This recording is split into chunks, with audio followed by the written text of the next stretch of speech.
Hi, good evening. Welcome to the Somerville Historic Preservation Commission's July meeting or hearing. Pursuant to Chapter 107 of the Acts of 2022, this meeting of the Historic Preservation Commission will be conducted via remote participation. Recording of these proceedings can be accessed at any time using the registration link at the top of this agenda. And I would point out that this is newly authorized by the state to do this. So welcome back, everybody.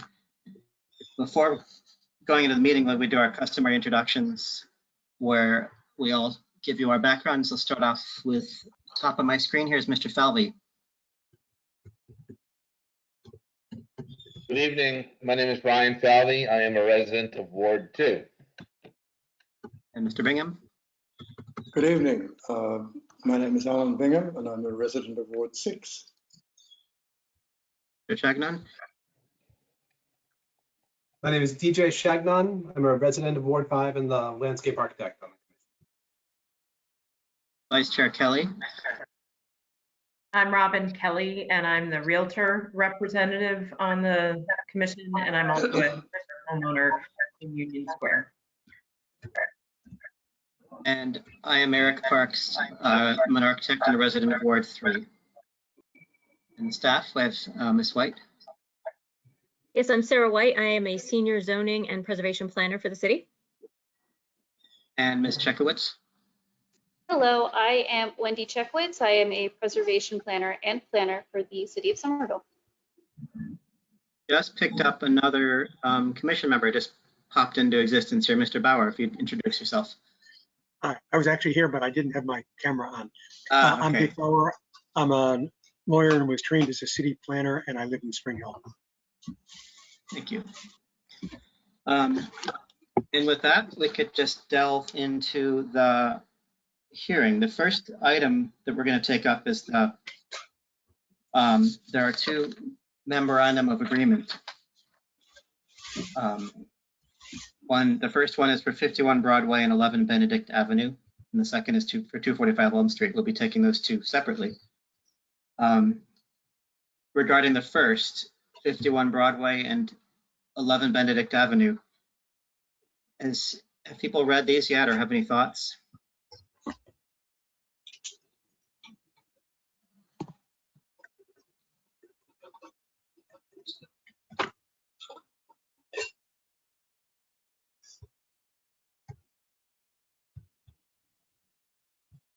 I had no questions or things to add. They looked correct to me.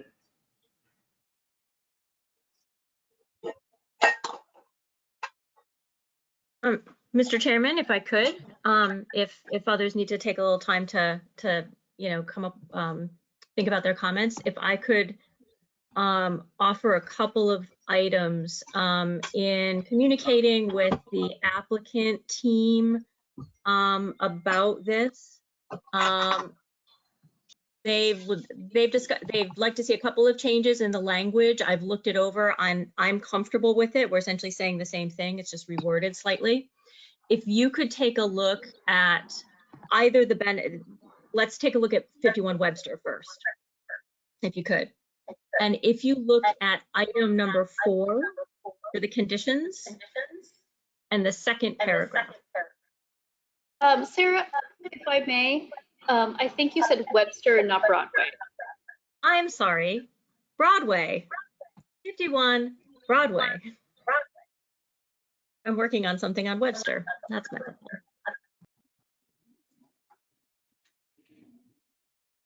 So if you take a look at the second paragraph. Sorry, are you guys hearing me twice as well? Okay, could everybody else mute themselves while I talk? And I think that might help. Okay, so if you take a look at the second paragraph that begins no more than 4 interpretive signs addressing the site and area, etc. The second sentence, the applicant would like to change it to the following, and I'm fine with this. The text, images, design, and layout of the signs shall be determined by preservation planning. The scale, installation, and location of the signs shall be determined between preservation planning and the development team. And the other changes are that the installation shall be prior to the issuance of the final certificate of occupancy. I'm fine with that. And the other item just to note is that the name of the party with whom we are entering into this agreement is being changed to the Somerville Gateway Development LLC instead of Ben Rogan. His name was on the application, so that's what we normally use. However, the Development LLC is his company. Comments on those proposed changes? Just remember to unmute yourselves. Those, to me, sound fine. So basically, we want to make the location, the siting of the signs a collaborative thing and not just us telling them, but that's fair enough to me. Correct. They're the designers of the site and the project. Correct. That's on you all. One question I have, Chair Parks, is the permanence of the signs. How long are the signs going to be there? And there's no sort of notation as to whether they could be there for a day and then taken out. Can you excuse me 1 second, Mr. Chairman? So I'm just wondering about the duration of the signage being in place. It's an interesting question. I've never gone to follow up and see how many of these interpretive signs that we required in the past are still there.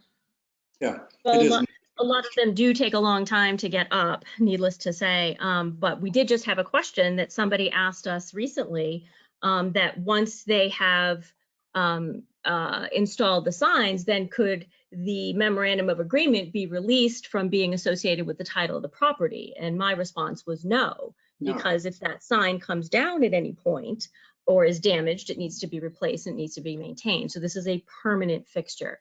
However, to Mr. Bingham's point, I think adding phraseology addressing the maintenance and to ensure that the signs remain permanent is probably worthwhile. And I would like to hear what the commission would like to see as far as what that language would be. I think I would defer to Mr. Bauer on that as a trained attorney.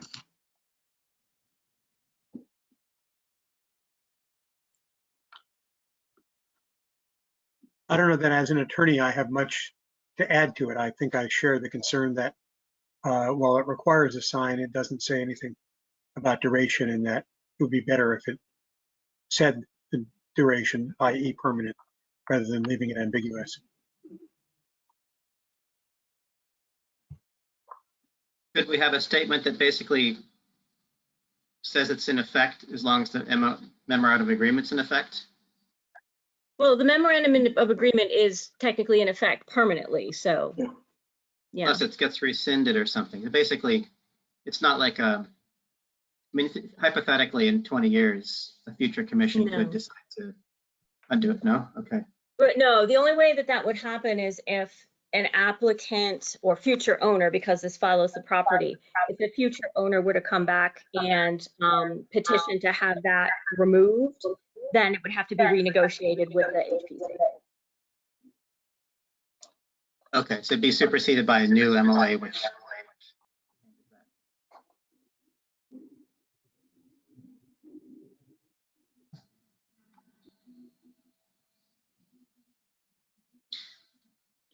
If there are no other questions, I would put forward a motion vote that Chair Parks should sign the memorandum of agreement as amended, as described by Ms. White. I'll second that. Is that without additional language for time frame of signage? Oh, as amended by Ms. White and with the additional language regarding the permanence of the signage's installation and visibility. should we do maintenance, visibility, and permanence? Yes. Yes. Shall remain in perpetuity, or whatever the legal phraseology would be. Mhm. And I don't know, what becomes the enforcement mechanism there? Who? It's ISD, ISD, okay. right? Sign shall Okay. remain in perpetuity, be maintained and visible. So that's essentially a fifth condition.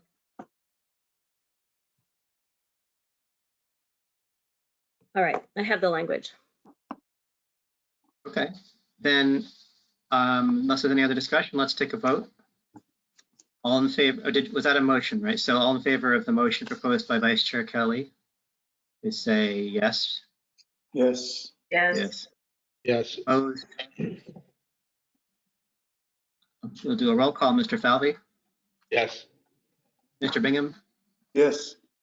Mr. Chagnon, Yes. Vice Chair Kelly, Yes. and Mr. Bauer. Mr. Bauer is muted.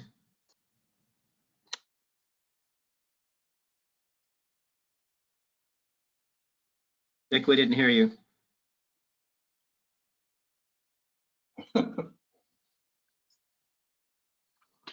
I'm sorry, I keep muting myself to make sure there's no extraneous noise and then I forget to unmute. My answer was yes. Okay, and my answer is yes as well. So that carries. And the next item on our agenda is another memorandum of agreement for 245 Elm Street in Davis Square. And have people had a chance to go over that? Or if there's anything staff would like to add? Yes, please, Mr. Chairman. So the 11 Benedict is actually a separate MOA, but I put yeah. them on the same line because they're related to the same project. So though you have to take them up separately, they're related. Okay. Well, I think everything that we just said regarding 51 Broadway applies to 11 Benedict, I think.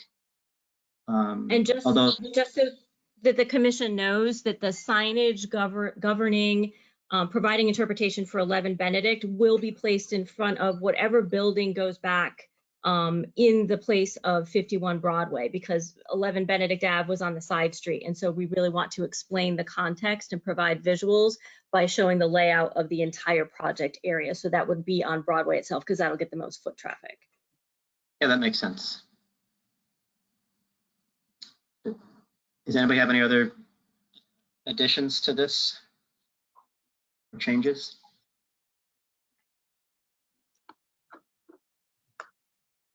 I move that we vote to adopt the changes to 11 Benedict Avenue that we just discussed for 51 Broadway.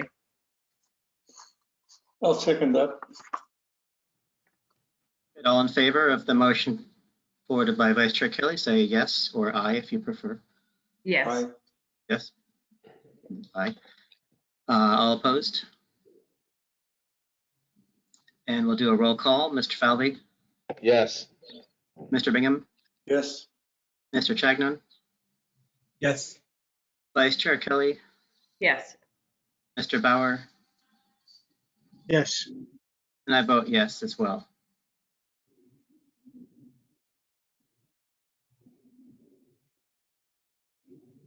And moving on, now we will take up 245 Elm Street, which is a different location, obviously. It's in Davis Square. And we have that MOA drafted. Have people had a chance to read that? Are there any thoughts? And does staff have anything to add or subtract or clarify? Nope. Not on this And one. just to recap this one, that they're going to preserve the facade, which I think in their case, they're going to dismantle it and replace it exactly as it was, as I recall from the presentation. Correct. Do you have any Was there- questions for the applicant team on this, or are you satisfied with it as it is?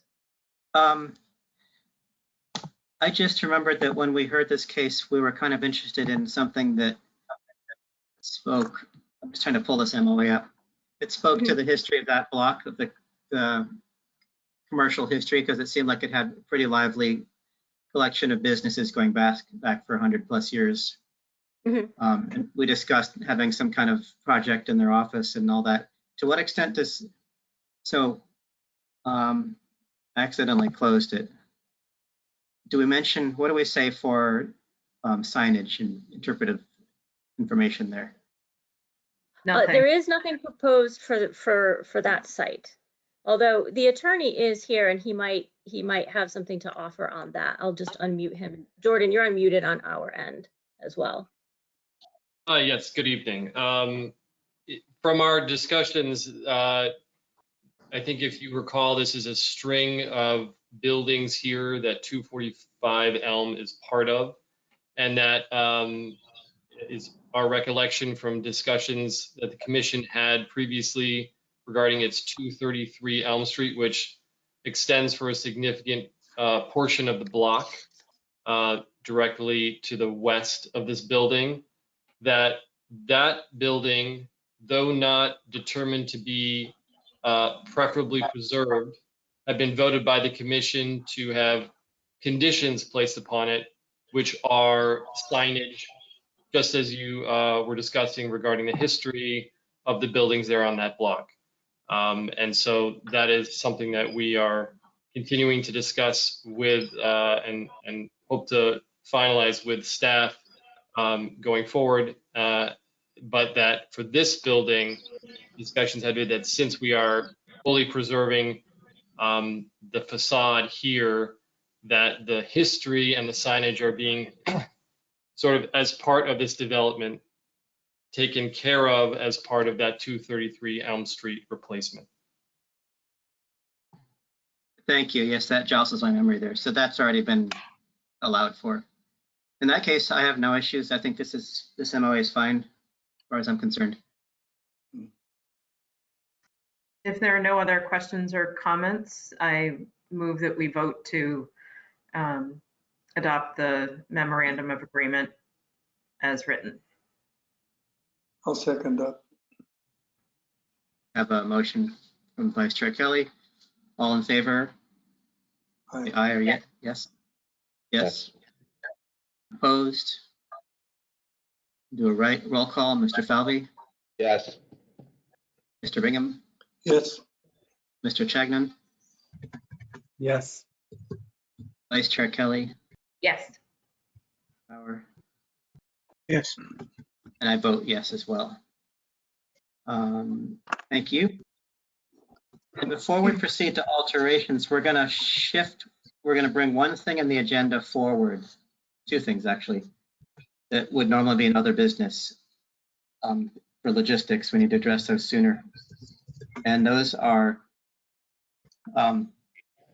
staff seeking approval of minor project changes. We'll just bring these up individually. Do you want to fill us in, staff, about this? Sure. Thank you, Mr. Chairman, through you. There are often times that after projects involving alterations to historic district properties have been approved by the commission, that a property owner might want to make some slight changes to what was approved.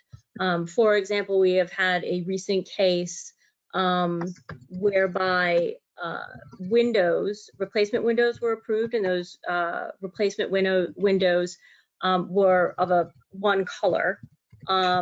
Let's say they were bronze, and the applicant instead decided that they wanted to make them black. Those are the types of changes that, as long as they are not contrary to what the guidelines say, we would like to be able, as staff, to have the permission to approve them as what you might call a de minimis change, meaning the change is roughly so minimal that, you know, somebody relatively familiar with the project won't really notice the difference, and it's not going to derogate the purpose of the historic district. Otherwise, if we don't have that, then that person who had their windows approved, say as a bronze color, but they wanted to do black instead, would have to then reapply, come back to the commission, you know, in another month or month and a half, depending on when they, you know, made up their mind to make that change. And to make things a bit more expeditious for those LHD homeowners, we're hoping that staff can be able to make the decision when something really is minor in nature, so that we could sign off on it. And if it is not minor in nature, that it will go back to the commission. Where Wendy and Ms. Chekowitz and I happen to be pretty strict about that. And we wanted to bring that up for your consideration to be able to kind of help these homeowners move things along a little bit more. How would we define minor? So this is good, because this is the discussion that I wanted to have. So what staff can do is we can put a little language together for the next meeting, and with a definition of what we mean by minor. Typically, the way it has worked in the past in zoning is, it works a little bit differently now, but it was known as a de minimis change, and it was defined a certain way, such that it would be minimally noticeable by somebody familiar with the project. And if that determination were made by the person enabled to do it, in a zoning case, it's the planning director. In our case, it would be like, say, the lead planner or planning staff, that it's minor in nature. And then we would be able to sign off on it. But we'll put together some language for you to consider, so that you understand what we mean by the general definition of minor or de minimis. What we won't be able to do is say, like, well, this is what we mean by minor in nature relative to brackets or relative to doors or relative to siding and that type of thing. But we're talking about minimal changes of the level that I was just describing, like the color of replacement windows type of thing. Thank you. So would the commission be amenable to staff presenting them with some language for the next meeting to discuss under other business, for what we mean by de minimis, and to hopefully get a discussion, if not sign off on that? Yes. Yes. Okay, good. Yeah, I would. Is there any other information that we would want staff to present us in association with this?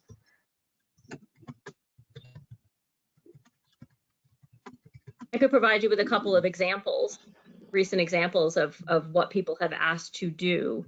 And we've had to tell them that, well, those changes would mean you'd have to go back to the commission. Okay. I mean, something that Yeah. we truly think as staff would be minimal Okay. in nature, yeah. Okay. Do we need to That makes take a sense. do we need to take a vote on this, or no? No. Okay. Nope, Um, but good question. And similarly, we were having a discussion, or similar idea with solar panel installation. Yes, Mr. Chairman, through you, I think this is something that we've talked about in the past as well, but never really came to a conclusion on. One of the things that we definitely see a lot of are solar panel installations. And in all my years here, the commission has never denied solar panel installation. The things that are related to solar panels that might be denied is, say, the removal of a slate roof in order to install solar panels, right? Which we just don't allow. But we might allow something like the removal of a few slates in order to install those solar panels.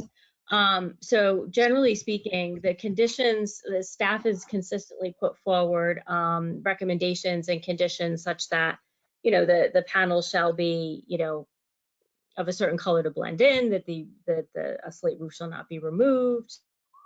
We indicate, you know, the minimum number of slate tiles that can be removed. And then we always put in a condition as to where the electrical and controlling units can be. Sometimes that's that there's not much of a choice in that based on how the electrical is in a property or just how the property is laid out. But those are some of the conditions that we always put on a proposal. So staff would like to be able to have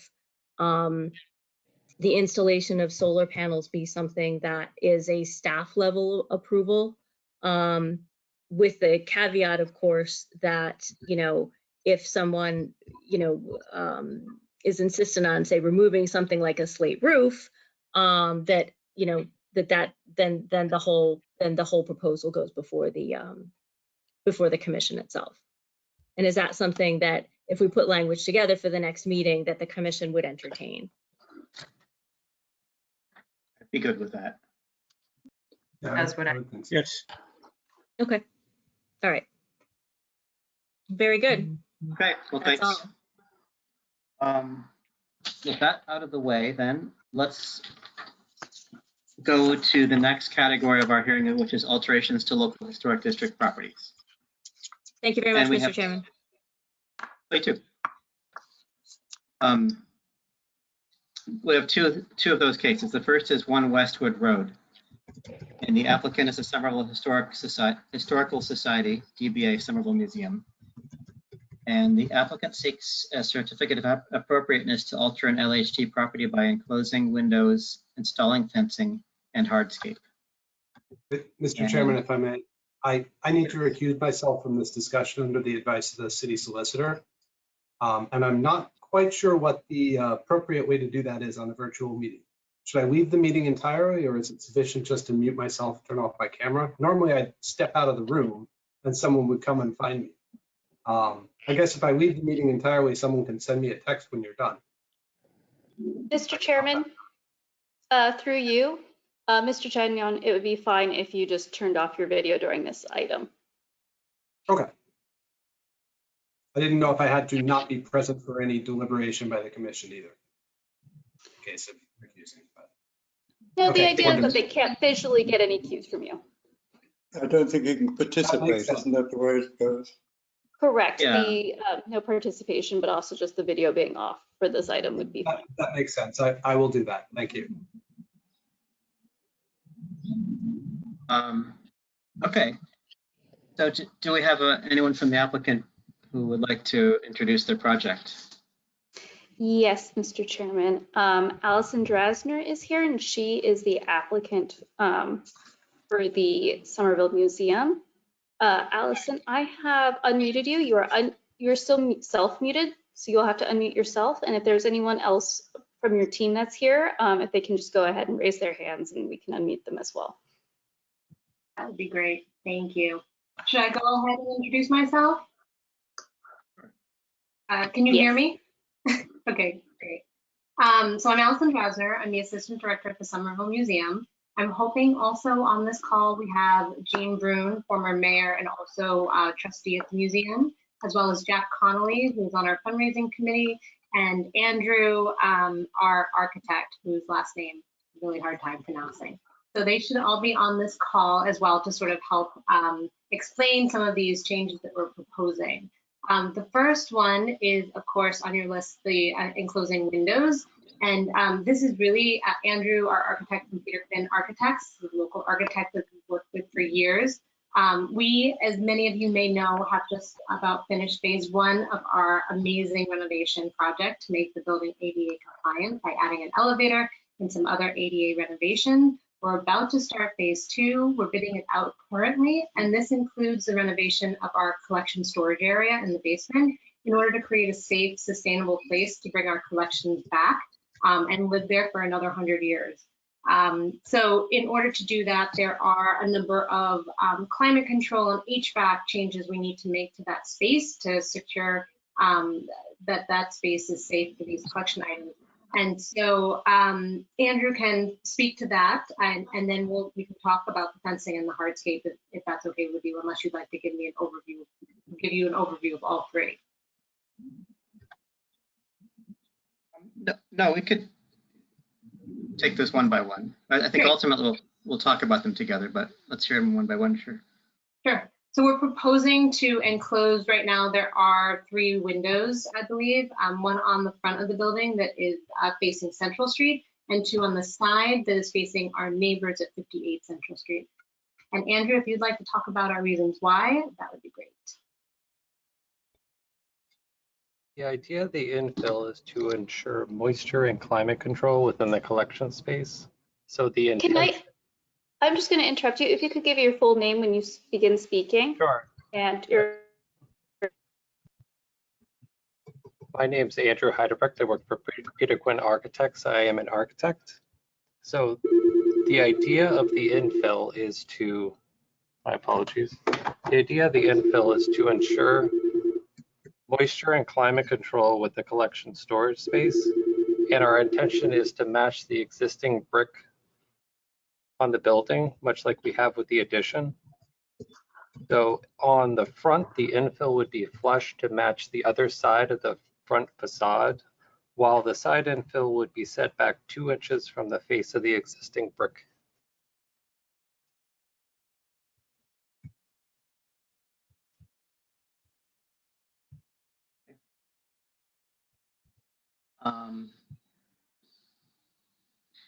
And this Thank would you. help.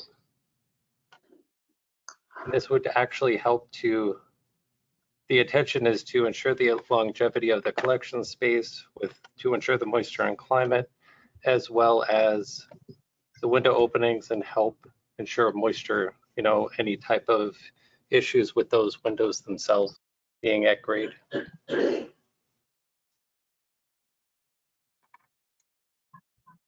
Great. I just would like to add to that currently there is no matching window in the basement on the left-hand side of the building if you're looking at it from Central Street. So this would essentially be creating symmetry in the front of the building as well as climate control in the basement collections. And the climate control, we can't emphasize that enough because as we all know, living in Somerville, moisture is such a struggle and such a challenge for everybody, and especially in our collection area. So really important to preserve this collection for the community for many, many decades to go.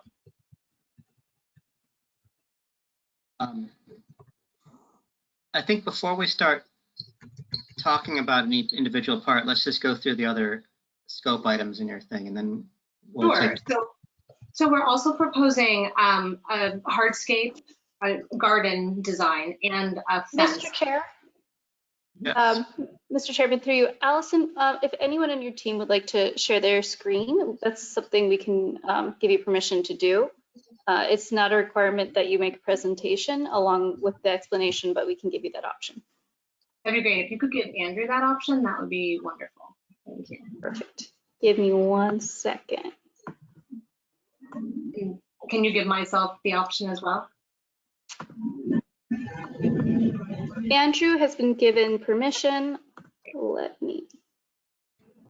I think only one person can be a presenter at a time. Okay, perfect. So this shows, or better shows what we've been explaining with these windows in the basement and which ones we're specifically talking about. So as you can see from the image in the top right, that is current conditions with the little window on the right-hand side of the building. This is again facing Central Street, and there's no corresponding window on the left-hand side. We're proposing to brick that in. It will become more of a symmetrical facade, and then also will serve as a climate control measure.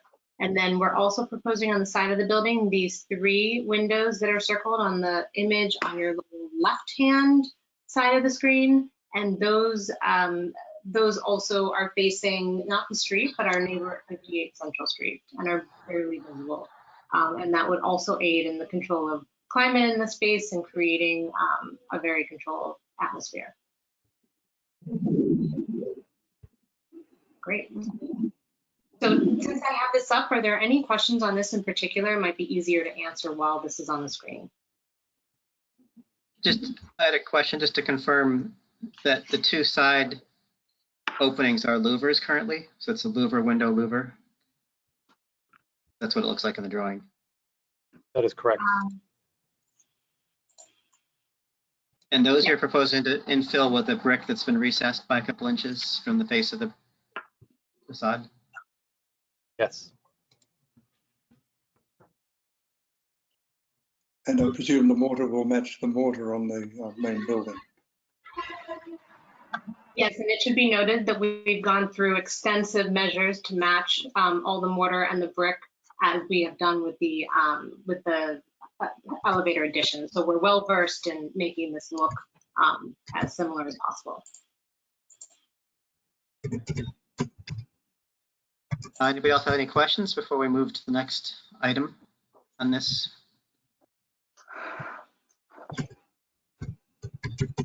we can discuss it later, but it just is there a moment to ask questions, I guess.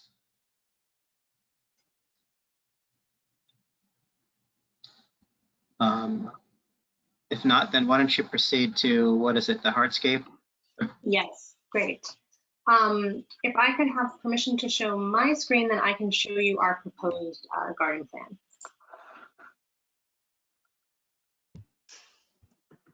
All right, 1 second. All right, you should have permission. Okay, great. Wonderful, thank you. Okay, is everybody viewing the garden that says L-1? Yeah.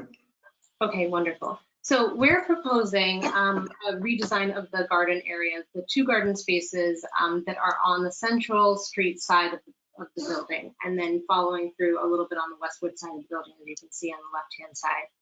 Now, as we've been going through this wonderful renovation, it's just changed the way we think about the museum and jumping into this this new age of creating a space for the community that is effective and interactive and engaging.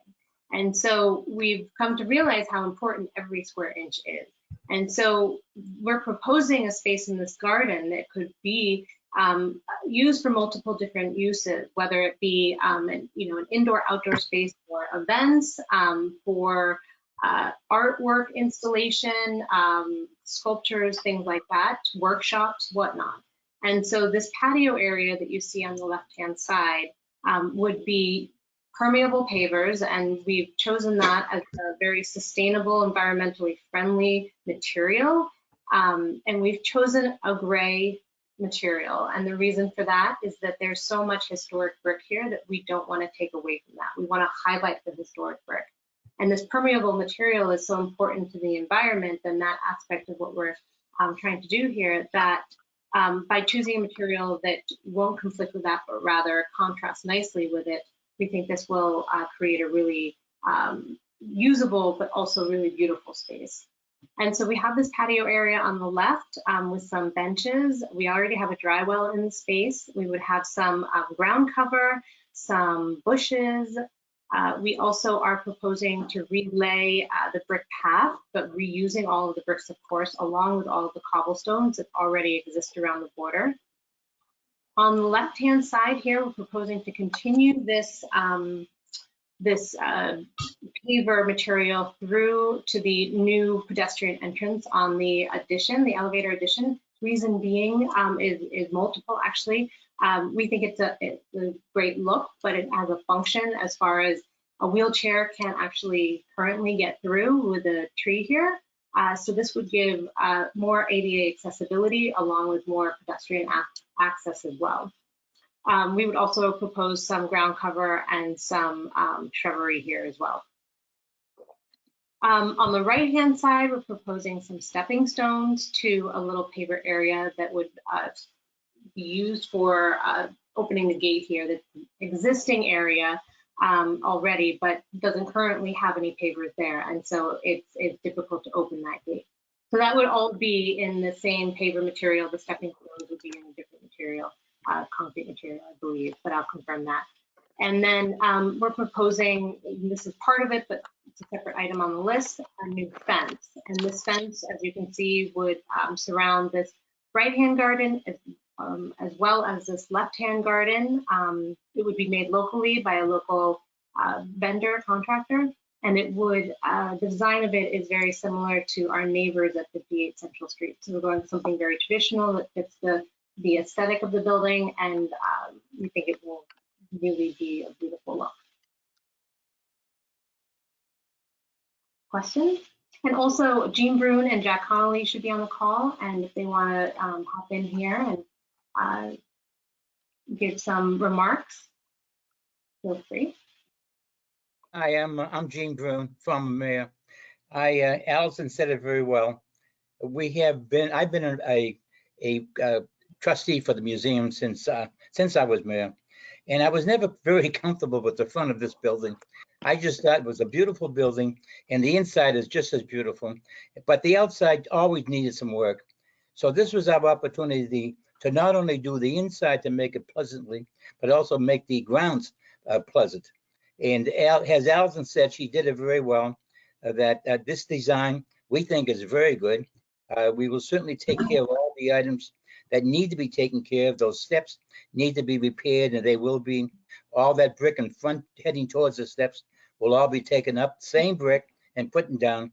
So, and we have an awful lot of shrubbery and some beautiful flowers going in there, as well as a nice fence, which, by the way, is being done by Somerville Somerville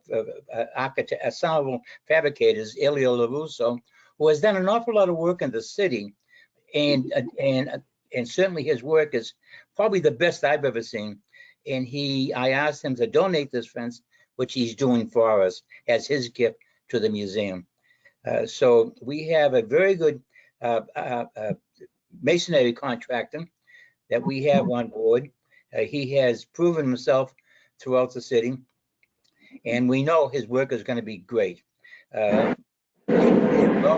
Now, we separated the bid from the bushes and the shrubbery, and we are getting bids now.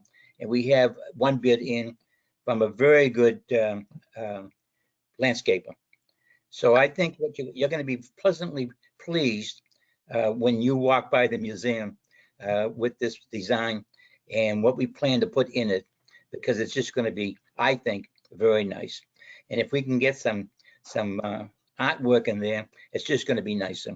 And the bench is going to be a nice place for people to sit down and relax and just chat. So I hope I answered most of your questions.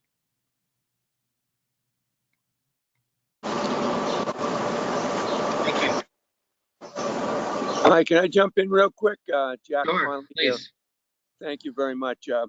Some of you may know I spent over 30 years as an elected official in both Ward 6 and citywide, and I've had the good fortune to work with the museum team along with Gene Brune and a whole host of others in raising the funds necessary for this total renovation, for the handicap access, and for all the work that you've seen. And it's over a $2 million effort, and it's been just remarkable so far. I can't add much more than what Allison and Gene Valley mentioned, other than the fact that we will be preserving the building so we can preserve the terrific history that Somerville is and will be. And this will bring us farther into the century. The digital plans we have to hook up with other locations and places are going to be remarkable, but we want to pay homage to from where we have come, and with the work that we are presenting here this evening and the quality of work that will be done for both the hardscape and the landscape, I think will be exemplary. I vetted the couple of the contractors carefully. I know of their backgrounds and history, and that and I think we're benefiting from an opportunity that only comes once in a while, and the timing is just right. So I appreciate if there's any questions between Allison, Gene, myself, we'll do our best to come up with any answers, and otherwise hope you can consider this application tonight favorably. Thank you.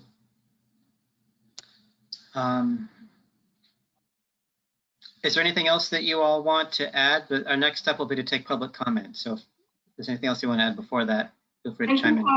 I failed to mention the Lauren steps here, which is part of this historical doorway. We are going to have it just cleaned up and repointed and just sort of maintained. And we've sent some information, a proposal from Barbara Magnum, who is our president and conservator, on the details of that, which I won't get into, but just a preservation of these steps. We've not touched on the proposed donor wall sign. Is that something that could be talked to? We're still working on that, so that's not in as part of this proposal. It would potentially live in that area, but we're not yet ready to present that to you yet. Okay, thank you.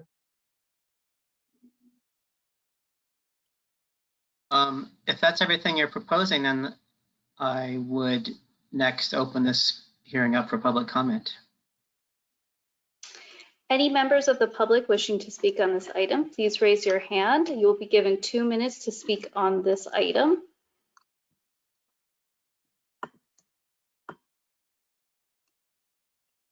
Right, Mr. Chairman, I'm just going through the list.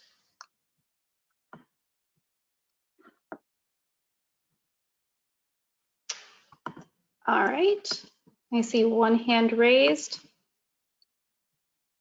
Ron, we have unmuted you.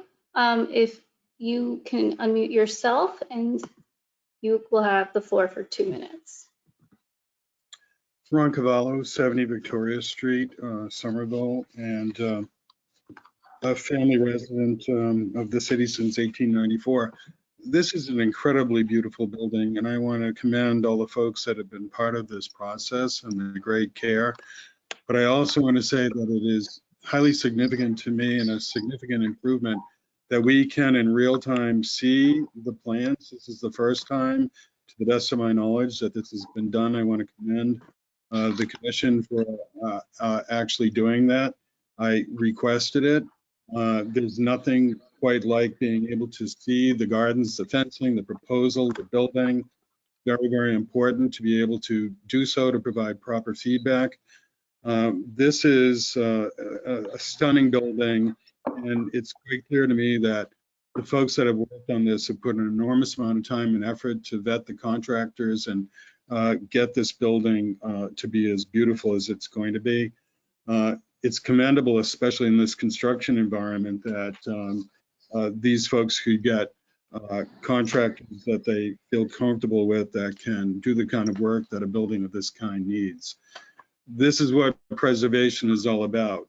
I've made it clear that some of the properties that this commission has designated as important has been to the detriment of the city. This is a wonderful thing to observe.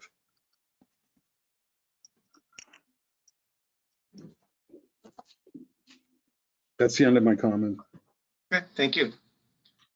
Are there any other members of the public who'd like to speak? Any other members of the public wishing to speak on this item, please raise your hand and staff will unmute you for a 2-minute comment.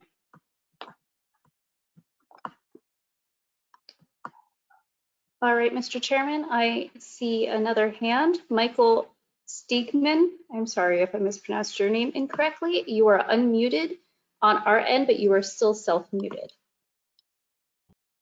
Hi there. I'm speaking. I'm Genevieve. I'm with Michael. We're the neighbors. We're 58 Central, and we agree that the museum has done a great job. It is very nice to be able to see the plans in real time, so we concur with the previous speaker. And we would also say we're in favor, and we've had a very positive experience with the contractors and the people that are working on the museum thus far. Thank you.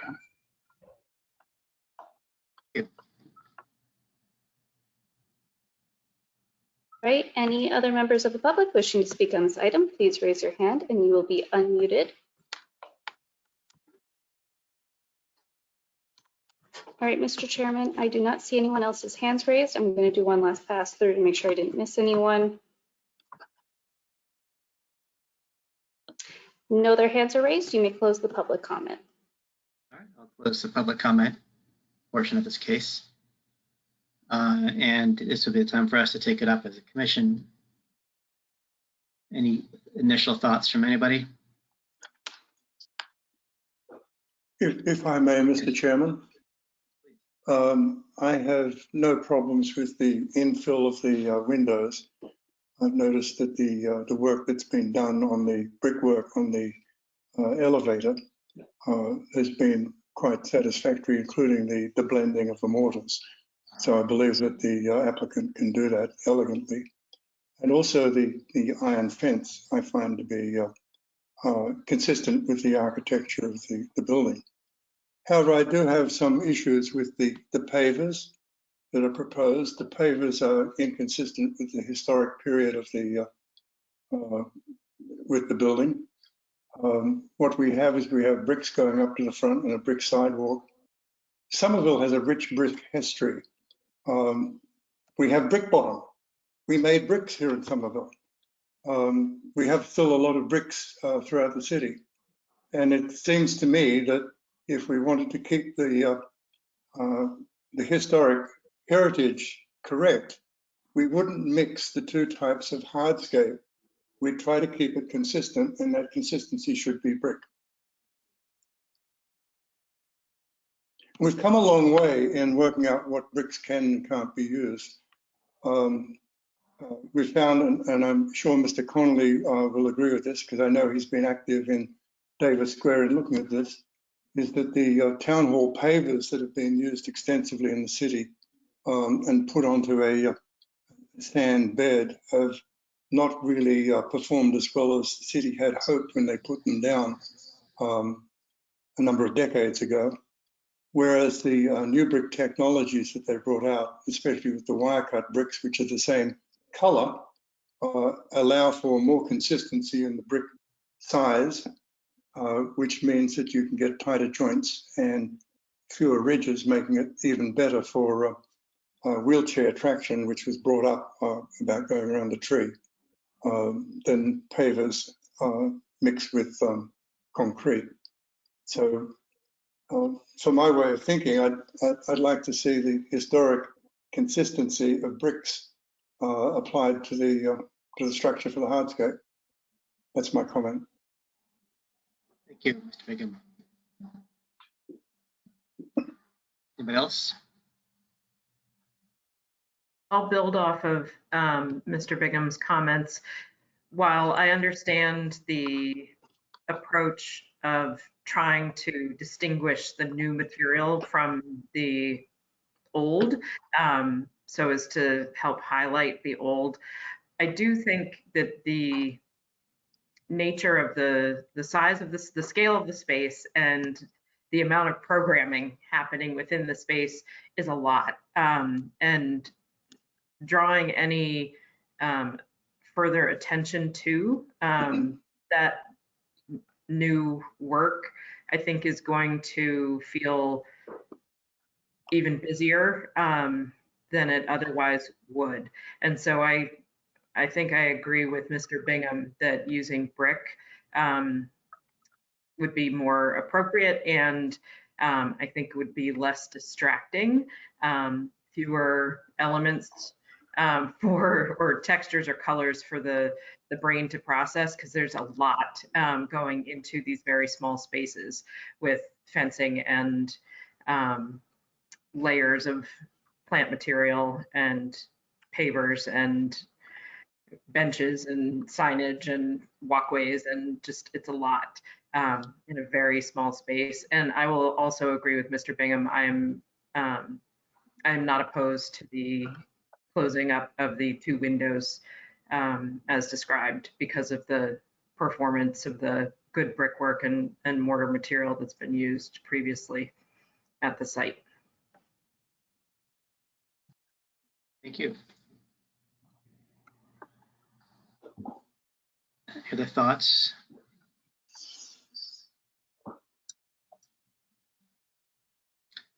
I would then jump in. I would concur on the filling in of the windows. I'm fine with. In fact, I was just looking, the rendering of the front of the building doesn't accurately show the location of the window that will get filled in. It's actually not quite centered underneath that window.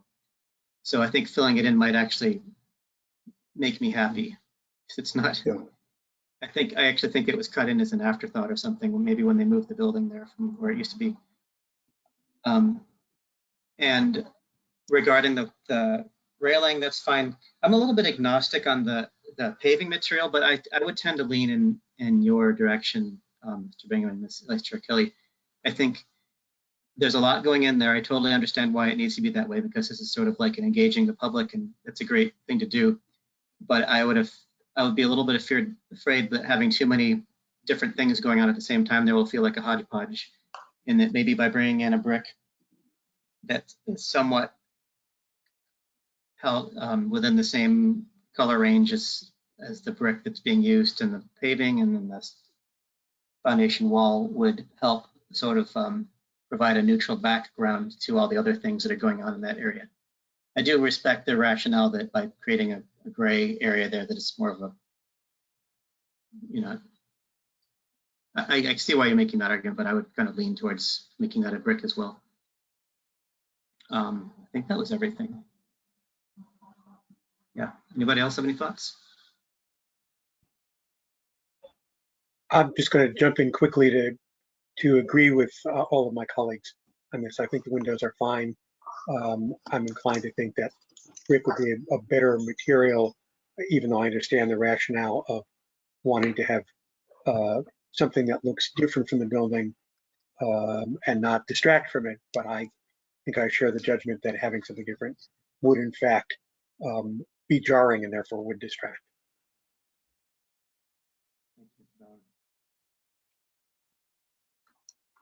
I guess I might ask the applicants if, having heard that, do you have a backup of brick? Do you have a plan? Is there one you'd like to use if we were to punt it in that direction? Any strong feelings about that? Mr. Chairman, can you repeat that question? Oh, I wanted to see if the applicant wanted to respond to the brick discussion and ask if they have a brick that they also looked at as a backup, or if we just want to. I'm hearing that we're going to want that to be brick. We've all sort of leaned that direction. Yes, I'm happy to address that. So the reason why we picked a permeable paver is because we get a ton of water in that area. We also have 2 sump pumps in the basement constantly working to remove water from the basement. And then we have the addition of a dry well right under where that patio is, which are all necessary measures to get water out of there. Meaning that the permeable paver as opposed to the brick, and I'm not a landscape designer, I'm actually an interior designer by trade, so this is not my my expertise, but from what I understand from our landscape architect is that the brick would not necessarily be as permeable as the paver. So we're concerned about having puddles of water after it rains, and a safe space like that for our visitors, anybody walking through. To address the color, we have looked at the same material in the brick-like color, and it does not look the same. It looks like it will look very different from the brick unless we use actual brick. So, the concern, I think, from our landscape architect is the material being able to absorb any kind of water. And so it was important to use this type of material. And to address also, this material will be along the sidewalk, which is all gray. And the lowering staircase is a cement type staircase, so that is also gray. So this is actually not introducing another colorway. It's actually consistent with other colorway that is already there, which is why we chose the gray. Thank you. You could kind of look at the gray 2 ways. If the gray of the sidewalk is kind of spilling into the courtyard, that actually might not be a favorable thing, because we want the grassy area to read as its own thing. And unfortunately, our landscape architect had to recuse himself, so we can't rely on his expertise in this discussion. But I thought that brick could be installed in a stone dust or something that would allow it to drain basically into the dry well that's beneath it. Or shed away from the building if that's the concern of getting. In fact, if flooding in the building is the issue, then a permeable paver is less what you would want. You'd want it to shed away from the building. Yes, Mr. Bingham. Mayor Chair Parks, as Mr. Connolly could probably advise the applicant, quite a lot of research has been put into this with different bricks by one of the architects of the davisnow.org group. And this information has been supplied to the city in documentary form. And the city, including the planning department, were engaged in a video discussion on this in presentation, which I think which was, I'm guessing probably 6 months ago at least, which discussed this and came to the conclusion that yes, the modern bricks can be just as permeable as any permeable paver, and they can be set to drain quite the same. And in fact, they can be laid differently according to different requirements. So the city is aware of all this, and this sort of information exists. And if the applicant needs that information, I'm sure that Mr. Conley could put the applicant in touch with davisnow.org, who could provide that information to the applicant so that she could review it and come to the same conclusion that basically the city planning department had come to.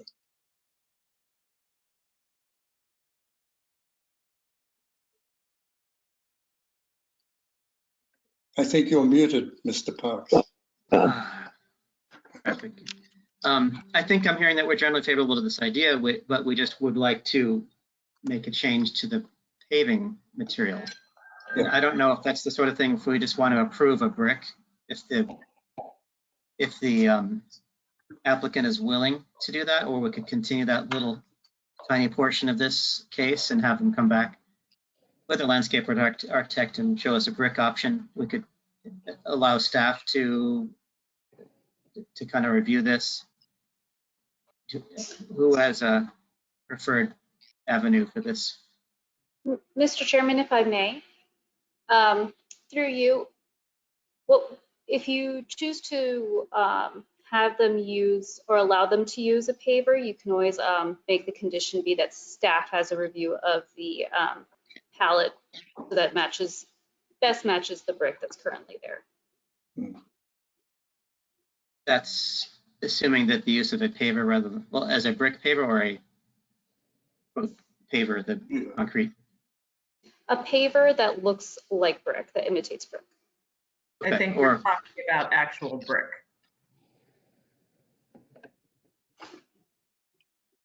This was just an option. We can also have it be that we can review those colors as well for actual brick. You can have it so staff can, if there's any question of the appropriateness of the look, that staff can review that.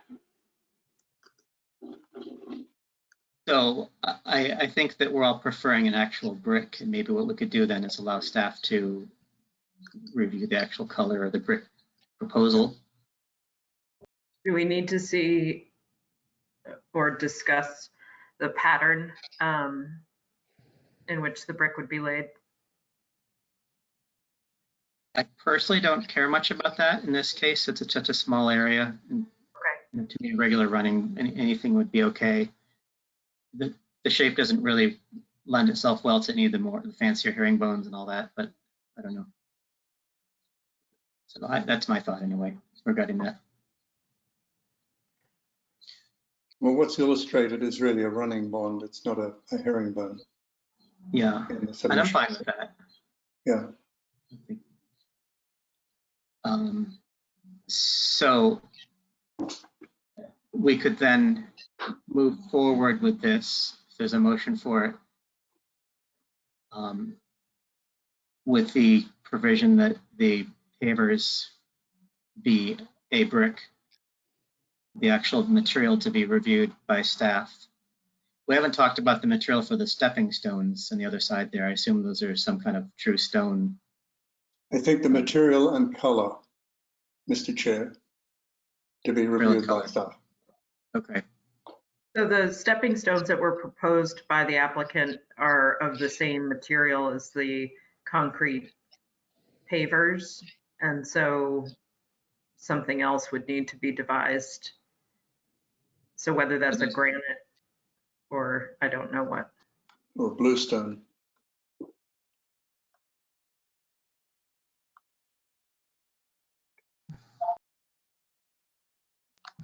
Yeah, I think that would want to be a stone since they're stepping stones.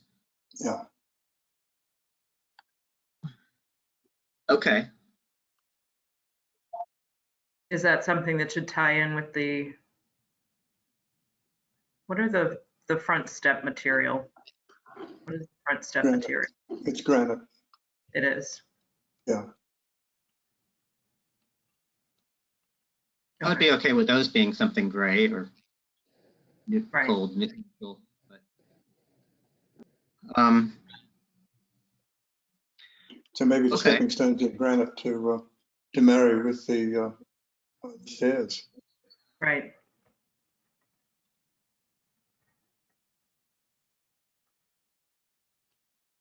Sure. Well, I think we have an idea, a solution, if anyone wants to make a motion. I don't know if we need to float this by the applicant though and see if they're willing. I mean, this is, I think, the path forward for that particular aspect of this. Well, I'd like to make a motion that we accept the application with the proviso that the hardscape be executed in a brick instead of a concrete paver that matches the color and shape of the sidewalk and front entrance way, and that the final determination on the matching of the color be determined by staff, and that the stepping stones be of granite, again to be approved in size by staff. Size and color. Size and color, yeah, sorry. Backing up in your motion, Mr. Bingham, you mentioned matching sidewalk. You don't want to match, you mean the on-site sidewalk, not the street sidewalk. Street sidewalk. Okay. Yeah. I will second that motion. All in favor? Yes. Yes. Opposed? We'll do a roll call. Mr. Falvey? Yes. Mr. Bingham? Yes. Vice Chair Kelly? Yes. Mr. Bauer? Yes. And I vote yes as well. And there we have it, folks. Thank you for doing everything you've done for our museum there.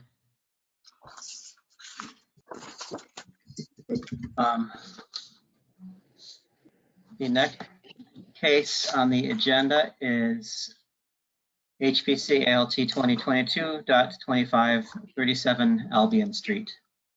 The applicant is New Pro Home Improvement Solutions. The owner is Genevieve Bailey. The applicant seeks a certificate of appropriateness to alter an LHT property by replacing existing windows. Do we have an applicant here? Mr. Chairman, through you, if the applicant team is here, please raise your hand and we will go ahead and unmute you.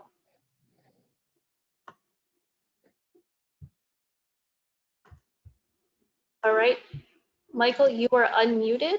If you would like to speak, it says that you are self-muted.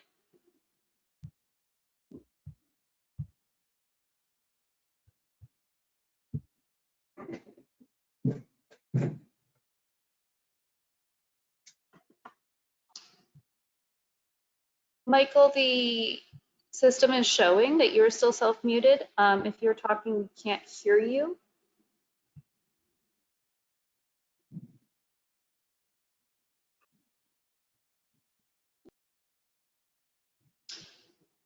All right, Mr. Chairman, I think we are having technical difficulties with the sound for the applicant at this time.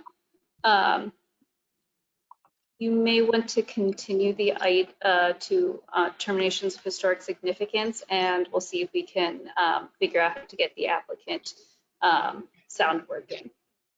Okay, sounds like a good plan.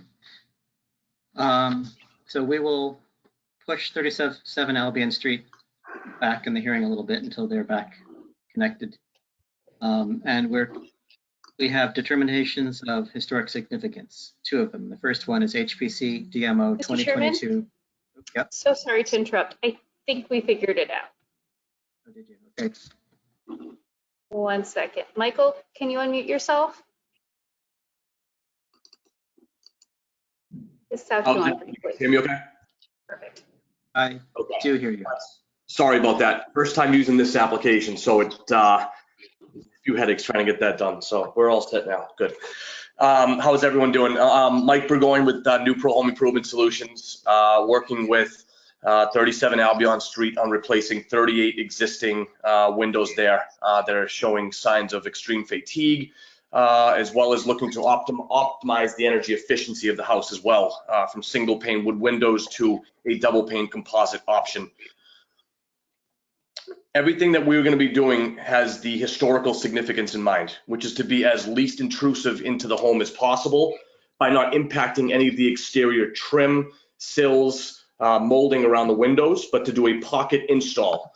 Where with this type of install, we're able to maintain the overall frame and look that the Historical Commission would like to see. And then by doing this, we're able to remove the older Fatigue windows, install a newer composite window that is going to be well insulated, improve the energy efficiency of the homeowners, but also by using composite, we're able to maintain the closest material possible to an authentic wood look. That is something that it sounds like the Somerville Historic Commission is looking for. So.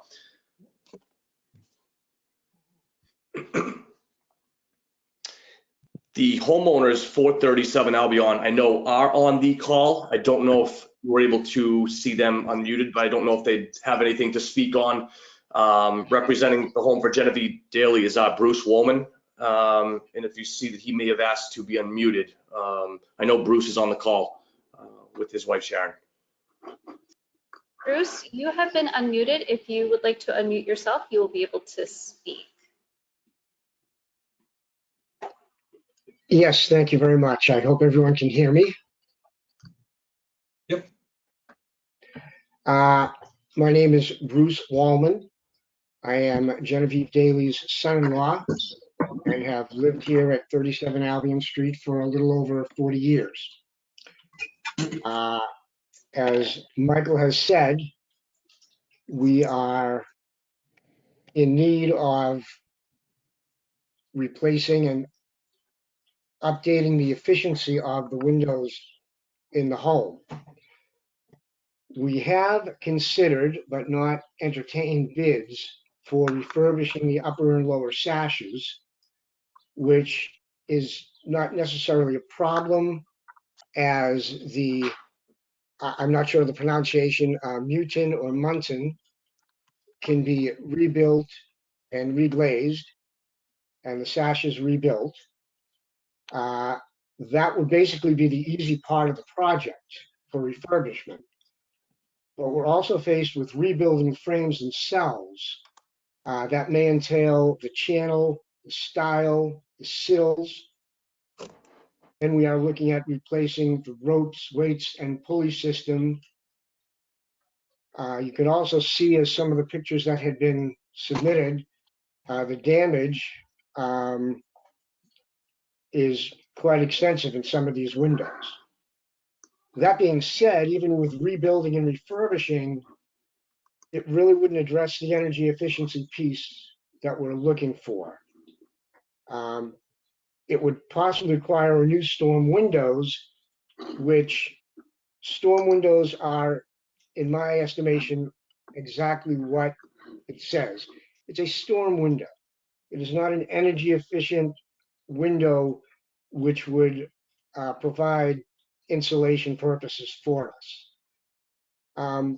Then you're also talking about dealing with two different contractors, creating a two-step process. This is one of the reasons why we made a decision to speak with NewPro and get a quote from them and have them on our behalf put in the application to make these upgrades to the house.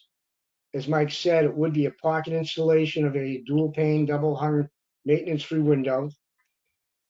We understand from our experience with dealing with this house for, well, living here well over 60 years for some folks in the house, that we're not changing the size, we're not altering the moldings, and even the Mutin itself would be placed on the outside of the windows, not in between the panes. And we're looking to standardize the look of the house as it should be and not change the style of the 6/6 windows that are in place. So I'd like to thank you for your consideration for this project.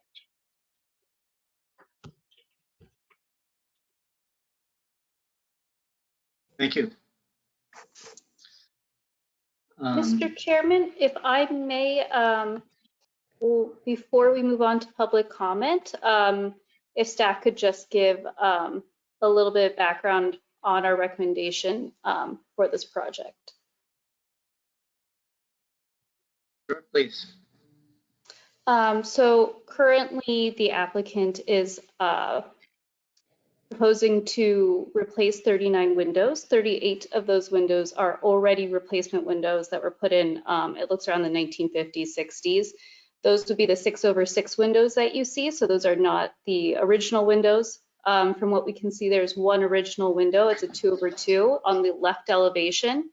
So our recommendation is that also they would like to replace the wood windows with wood composite.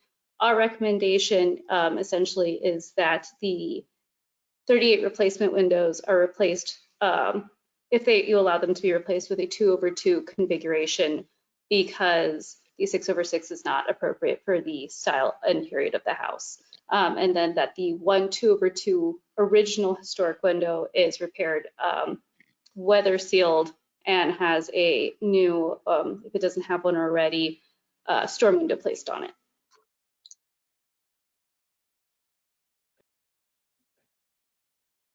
Thank you.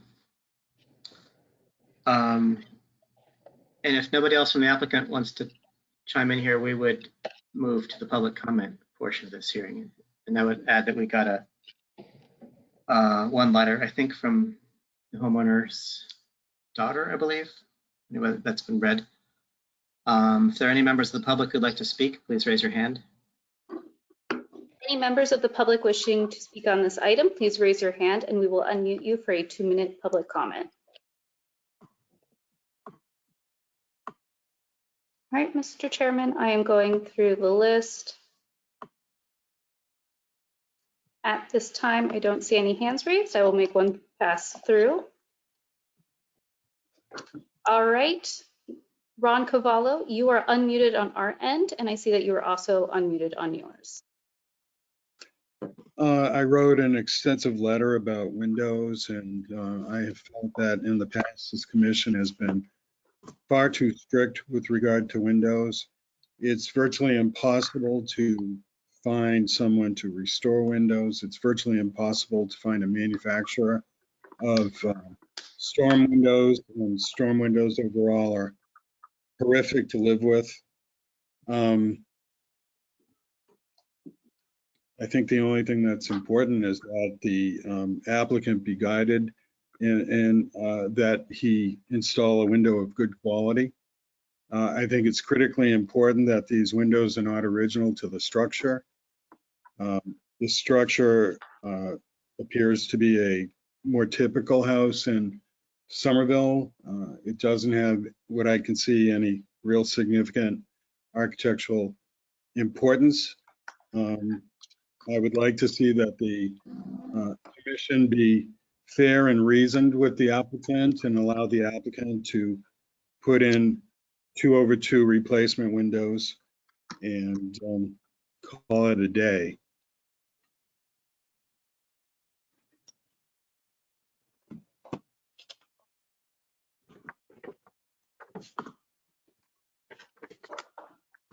Okay, is that it? Then thank you. All right, any other members of the public wishing to speak, please raise your hand using the raise hand function.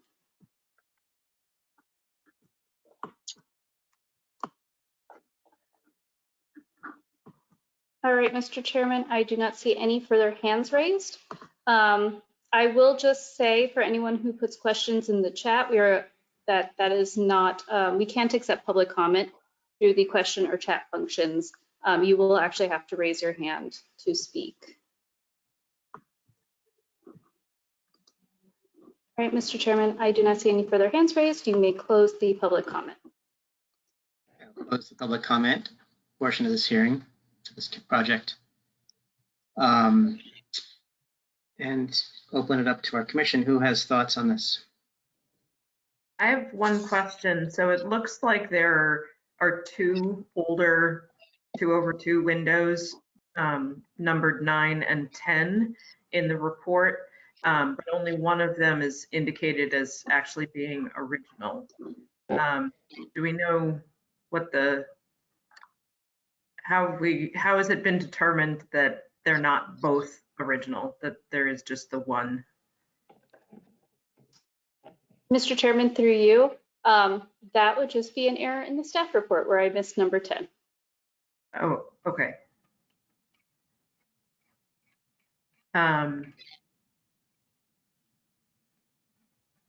Or I'm sorry, it looks like there's number 8, and then let me look. Yeah, so there's 8, 9, and 10 look to be 2/2s.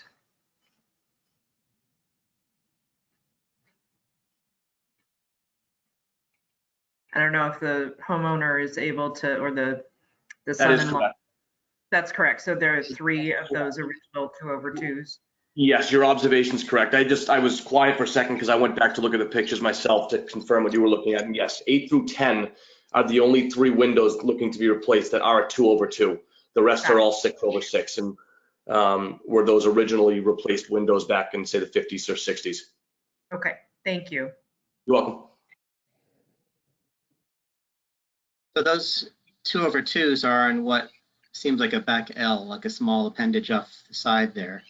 Mhm. I'm curious if, it sounds like the applicant, their family's been here since those, if they have any knowledge of what was replaced, the old photos or anything. I can't imagine you remember what, 60 years ago. But it's true that this, well, it's an 1860, circa 1860 building. They were already using, I believe, larger glass panes by then. And the smaller panes, I think of as being a little bit more earlier in this century.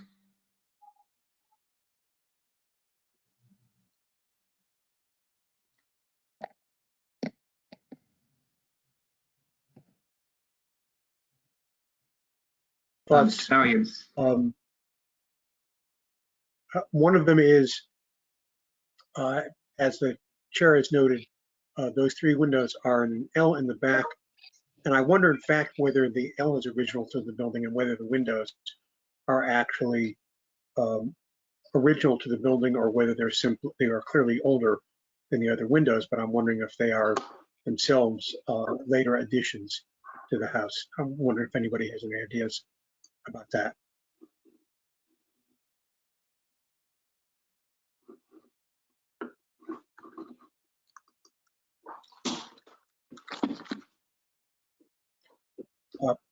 And the other question I had is for the owners who asked to be able to do 6/6, and I'm wondering if there's any particular reason that they're requesting that, other than the fact that that's what's been in the house for the last 60 odd years, and they're trying to essentially keep it as much as it has been, and therefore have asked for that, or whether there's some other reason.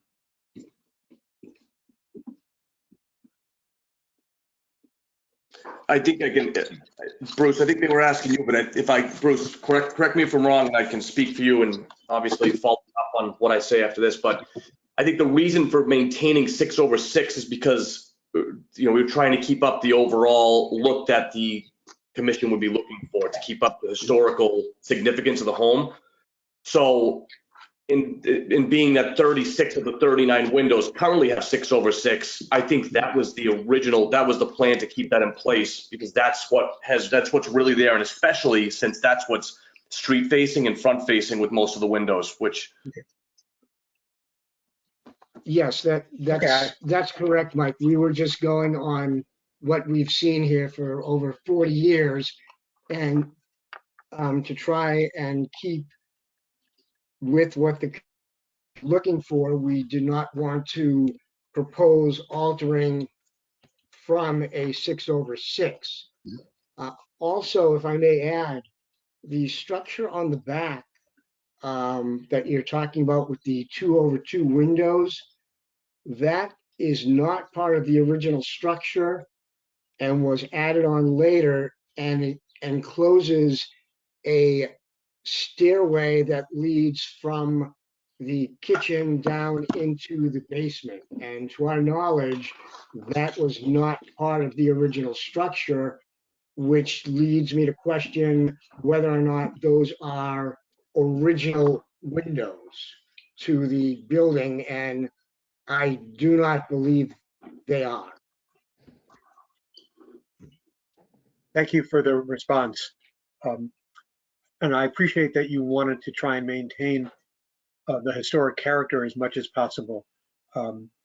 Now that the commission has suggested that in fact 2/2 would be a historically more appropriate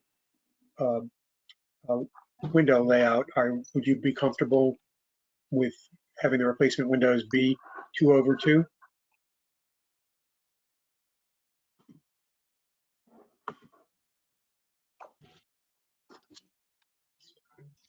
Yes, Mr. Bauer, we have no problem with going with a 2/2 to help restore the look of the F.G. Williams house to that particular time period.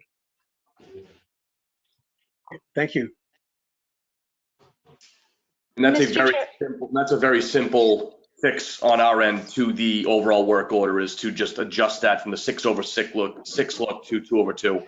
So yeah, not a problem on our end either from a new pro perspective. Thank you. Mr. Chairman, through you. In regards to the windows, if the rear addition was a later addition, design guidelines still have a section regarding the importance of later changes that have accumulated historic significance of their own.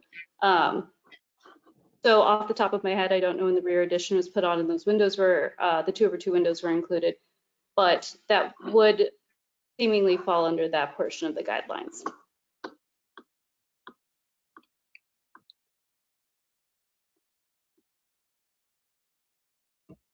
Thanks. I have a couple of things. I don't see in the submittal package anywhere details, sections of the windows that tell us anything about their profiles, their sightlines, the sections of the muntins and things like that. I tried to look on the website for NewPro and didn't see any of that, at least nothing public facing. And that is one issue that I would just want to know. Well, to back up a little bit, these being replacement windows, you have a little bit more leeway. I mean, to me, if you're replacing it, I'm not necessarily opposed to a composite window, but I just would want to see what it's going to look like. I have a particular axe to grind with bad looking muntins when they're just externally applied and they don't necessarily have a good putty bead look to them and things like that. That's one area that I get a little up in arms about. So if there's anything that the applicant can send us a link to or explain on that, that would be helpful in reviewing this application. If I may, also the reason for using muntins, or what we call grids in the industry, there's two ways to do them. It's either between the glass, grids between glass, or SDL, which is outside. For this application, they're 100% going to be SDL outside, again, to maintain that overall historic look. The beauty of what we do in our windows is, as opposed to, say, a replacement vinyl window, which has much of a shine to it, the composite has more of a matte look, which also includes the SDL grids that are going to be on the outside. So if you're looking for something that's going to give off more of a, not a shinier look, but more of a matte look to maintain the overall wood look, this is exactly what the new build out of these windows is going to present, by using an SDL grid outside that is fused on the outside of the glass to maintain that historic look. So as a final window would give off a bit of a shine, this will actually operate the exact opposite. The beauty of these windows is it really maintains the overall, like a colonial New England style window, with offering more of a matte look with the composite, which does to an extent appear to look just like a wood window, without giving you the problems that a wood window can present with New England weather, which is highly volatile and can impact and require homeowners upkeep on a significant basis. Thank you. When you say SDL, like that term as an architect, that is synonymous with simulated divided lights, which has always been grid on the outside, grid on the inside, and a spacer bar between them. Yes. Is that what you're talking about? Exactly what I'm referring to. Yes, this is, rather than having the grids between the glass, the reason we did the SDLs was typically, and most historic applications that I've worked with other communities, they have all required SDL grids or outside the glass inside and out. So in this application, there was absolutely no reason to even propose having them between the glass. So this was to save everyone an extra step of having to make those changes. I just lost you. So you will, so in this particular case, you would have a grid on the outside, a spacer within the window matching that pattern, and then something on the inside. Exactly. And they will be outside the glass, not inside. Yep. Well, so if you drew a cross section through the window at the muntin, you'd have a grid on the outside. And then between the two panes of the insulating glass, you'd have some kind of a spacer bar that just not a true muntin, but it's looks like it, usually black or sometimes silver. Yeah, absolutely. It's actually in black. Yes. Okay. And then in the inside, is there a grid on the inside to finish the sandwich in effect? Yeah, absolutely. On both the outside and inside with that that spacer bar that you described. Absolutely.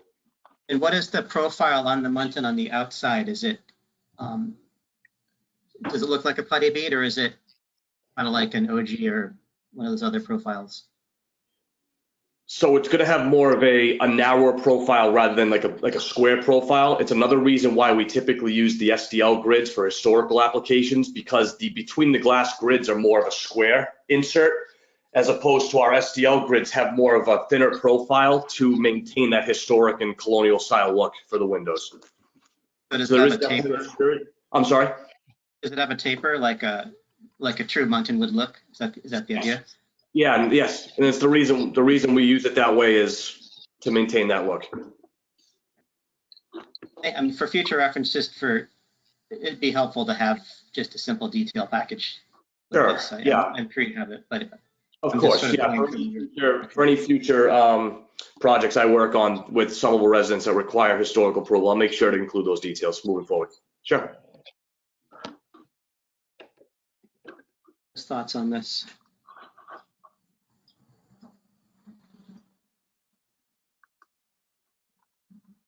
Is this, Mr. Chairman, is this using low E glass? I notice in the staff, they say that their recommendation is that they'll not present a warped or mirrored reflection, and replacement windows shall not be tinted. So I'm presuming this means excludes low E glass. The glass will have a coating of low E on it, but what's differently through our manufacturer and what NewPro uses is there's manufacturers that use what they call a hard coating of low E. So instead of it being evenly distributed throughout, it creates a warping or almost like a chromatic look on the glass where you get that tinting effect. What we use is a soft coating, so it's evenly distributed throughout the glass. So looking at the window or the glass at any angle, you're not going to get that chrome or reflection look that I think you're referring to. So it eliminates that with the application of the low E to the glass. Low E is used with every competitor and every company that does replacement windows nowadays, which helps to insulate on the inside better, but also, obviously not allow any radiant heat to pour through the glass, which keeps the home more comfortable during the summer months. And you would definitely feel a difference this week with the temperatures that we're experiencing all this week. So yes, I understand the concern with that, but the way they're manufactured, that chromatic or that reflective look is eliminated with the low E that we use in the windows because it's evenly distributed through a soft coating as opposed to a hard coating. It's the reflective quality that you refer to that I think we object to because it's not historic. Mr. Chairman, if I may, through you. So recently we have been allowing for low E on windows because they now manufacture them, as he was describing, differently so that you don't get that warping and you don't get that green tint to them anymore. They've been doing it differently, which is why the new conditions are written such that we don't exclude low E, we exclude low E that causes those issues. Thanks. Yeah, I have looked at windows that I was told that they were low E, and I was very surprised to see that they now look pretty good. It's not like the 1983 low E. So I'm comfortable personally with that caveat is that we use that. And to kind of just, oh, excuse me if I may interject, just to kind of put your minds at ease a little bit more on this. NewPro also offers a triple pane window, which this is not what we're doing with this at 37 Albion. It's going to be a double pane window. In any homes that I've worked with, taken pictures of after install, months into install, after install, that chromatic or that look that you're looking to avoid does not even exist on a triple pane window that has 2 coats of low E on it. So in this application, we're looking at a double pane window with 1 coat of low E. It's certainly not going to cause a problem in this with this application.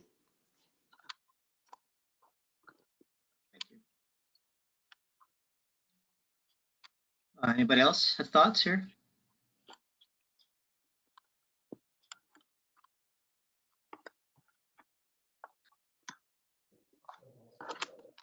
I'm fine with the proposal as the recommendations as written, that the, you know, that the replacements be 2/2, that the original 2/2 retained and restored.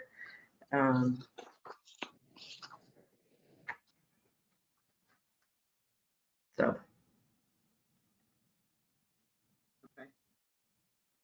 And by the way, there are people, I've spoken with them as recently as last month, that restore windows in this area. And there is a manufacturer of storm windows in Massachusetts that actively makes them. So that's Absolutely. not true.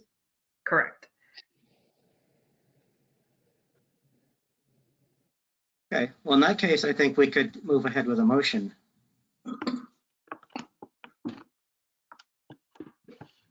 I move that we vote to adopt the recommendations in the staff report.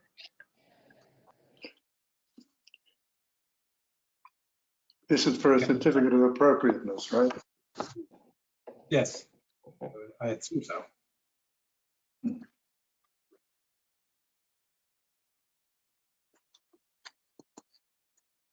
Dick, you're muted. I will second that for discussion, but I want to suggest that we consider some changes from what the staff has recommended.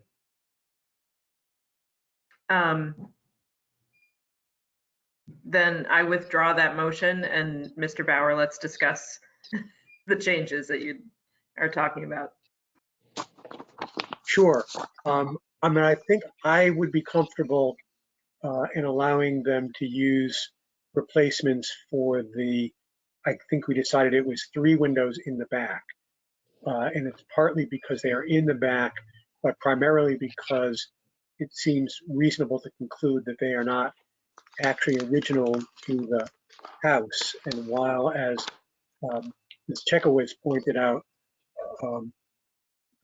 old things, even if they're not original to the house, become part of the historic fabric. And I wouldn't want to have them, for example, change the fenestration or the look of the windows. I think I am comfortable with the idea that they could, when they replace the other windows in the house, that they could replace those so that they would all match.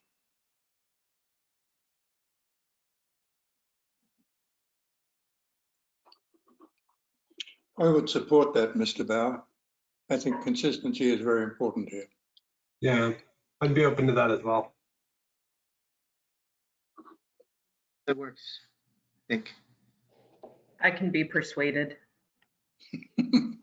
Yeah, if they were the lone examples of the original, I mean, I think I kind of concur that that's probably was built a few decades after the original house was built.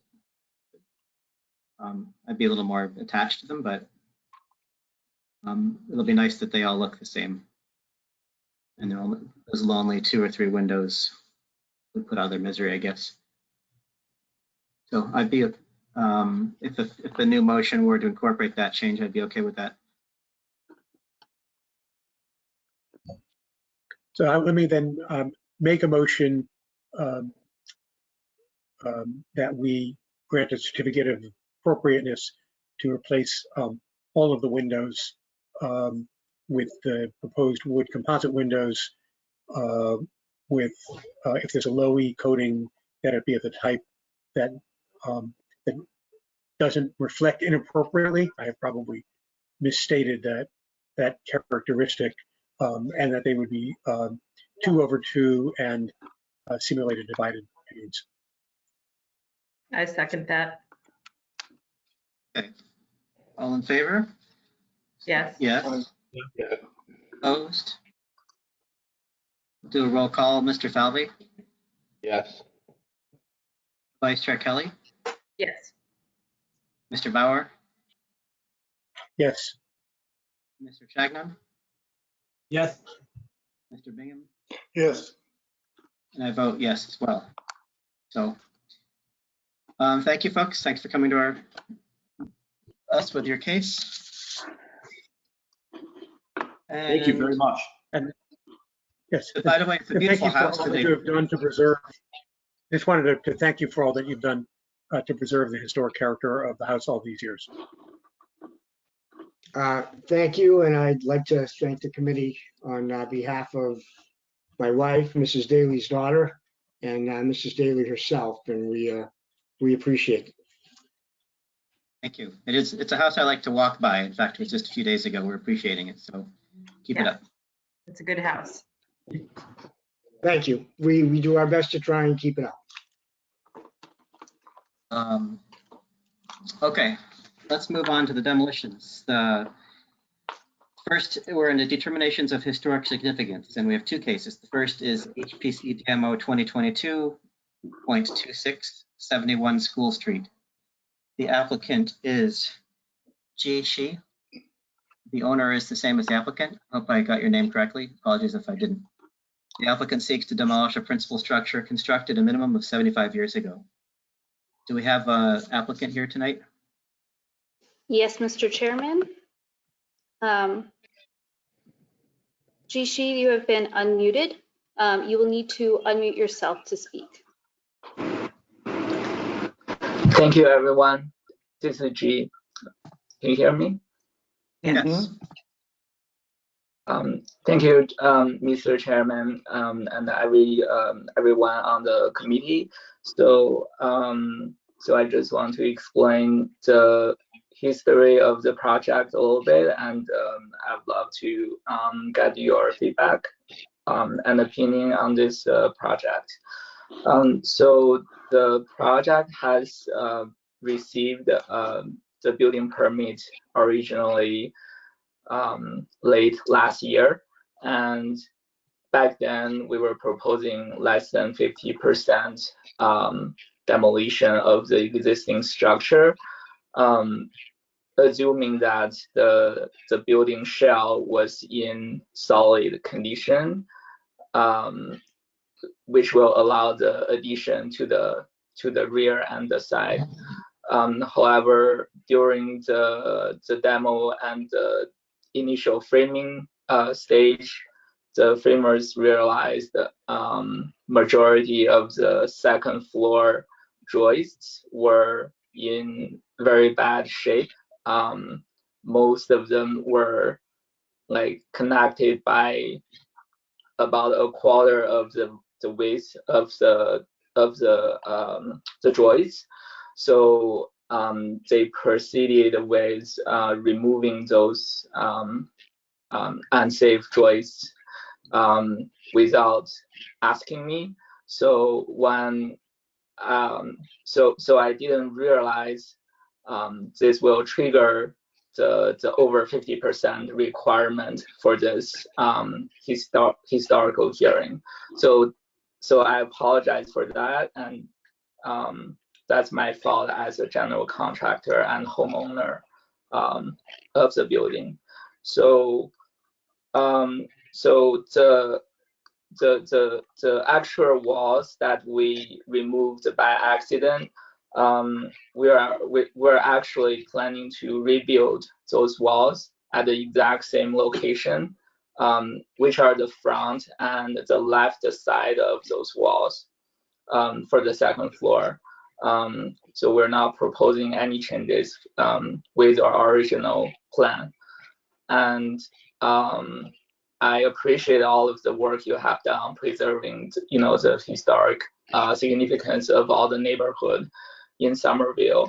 And I'm willing to work with, the HPC and Sarah on this matter to hopefully find a resolution sometime soon.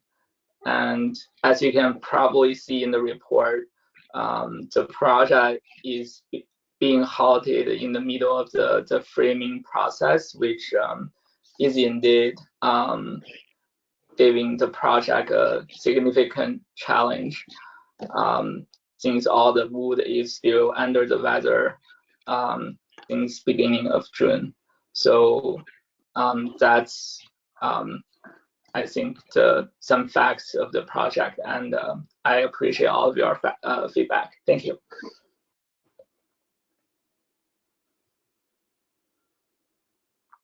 Thank you. Are there any other members of the applicants team that want to speak, or should we move to the, if not, we'll move to the public comment portion of the hearing? I do not see any other members with their hands raised, so I believe G is the only one representing the project. In that case, I'll open this case up for public comment. Any members of the public wishing to speak on this item, please raise your hand and you will be allowed to speak for 2 minutes on this item.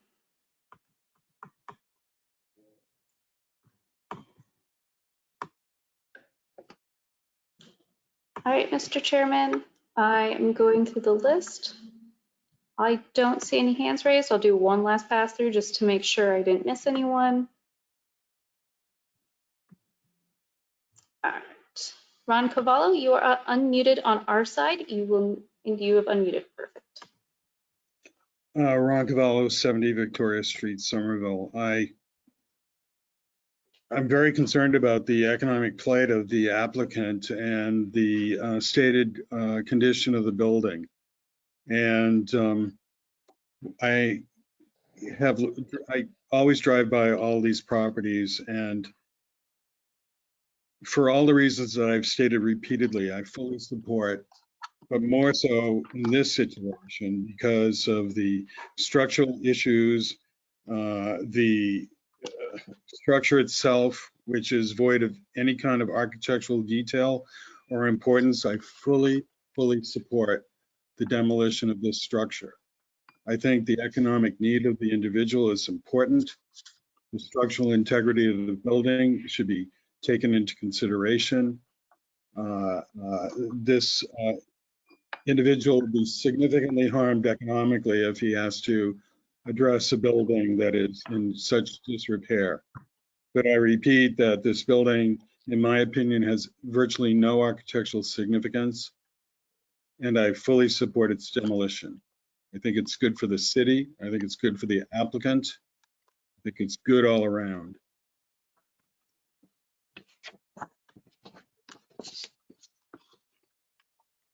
Thank you. Are there any other members of the public who'd like to speak? Any other members of the public wishing to speak on this item, please raise your hand and we will unmute you.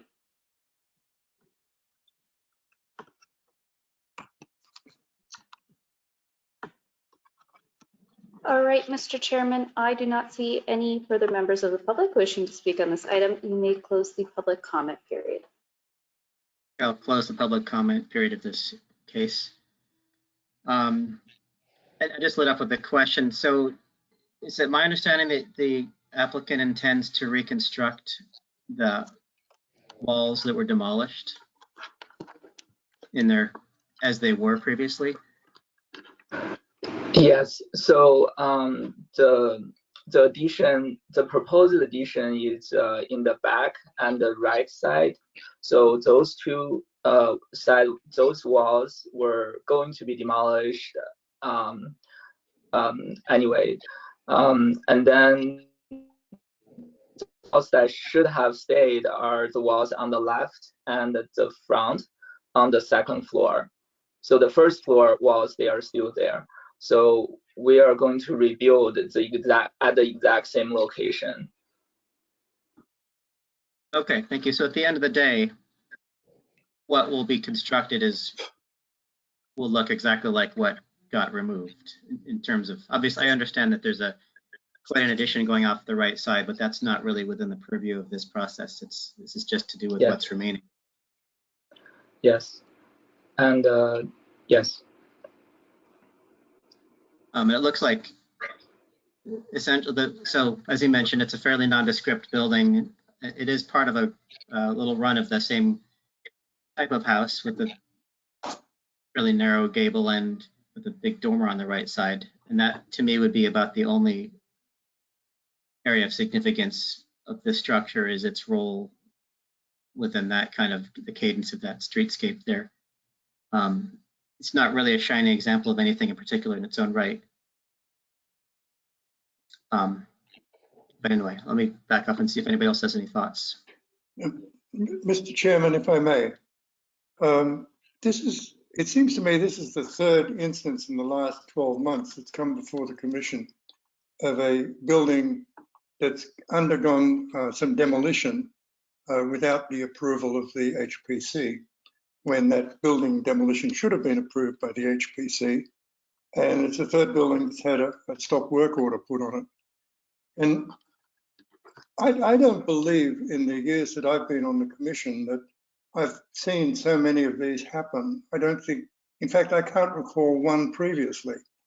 So in the last year, we've had 3. So I'm wondering if there's some sort of systemic thing that's happening at the city that when somebody comes in and applies for a building permit, that they're not getting the correct information from the city, which is causing issues with the work that the applicants have to do and unnecessary costs, unnecessary time wasted by staff, when this is something that could be simply addressed at a procedural manner in the city.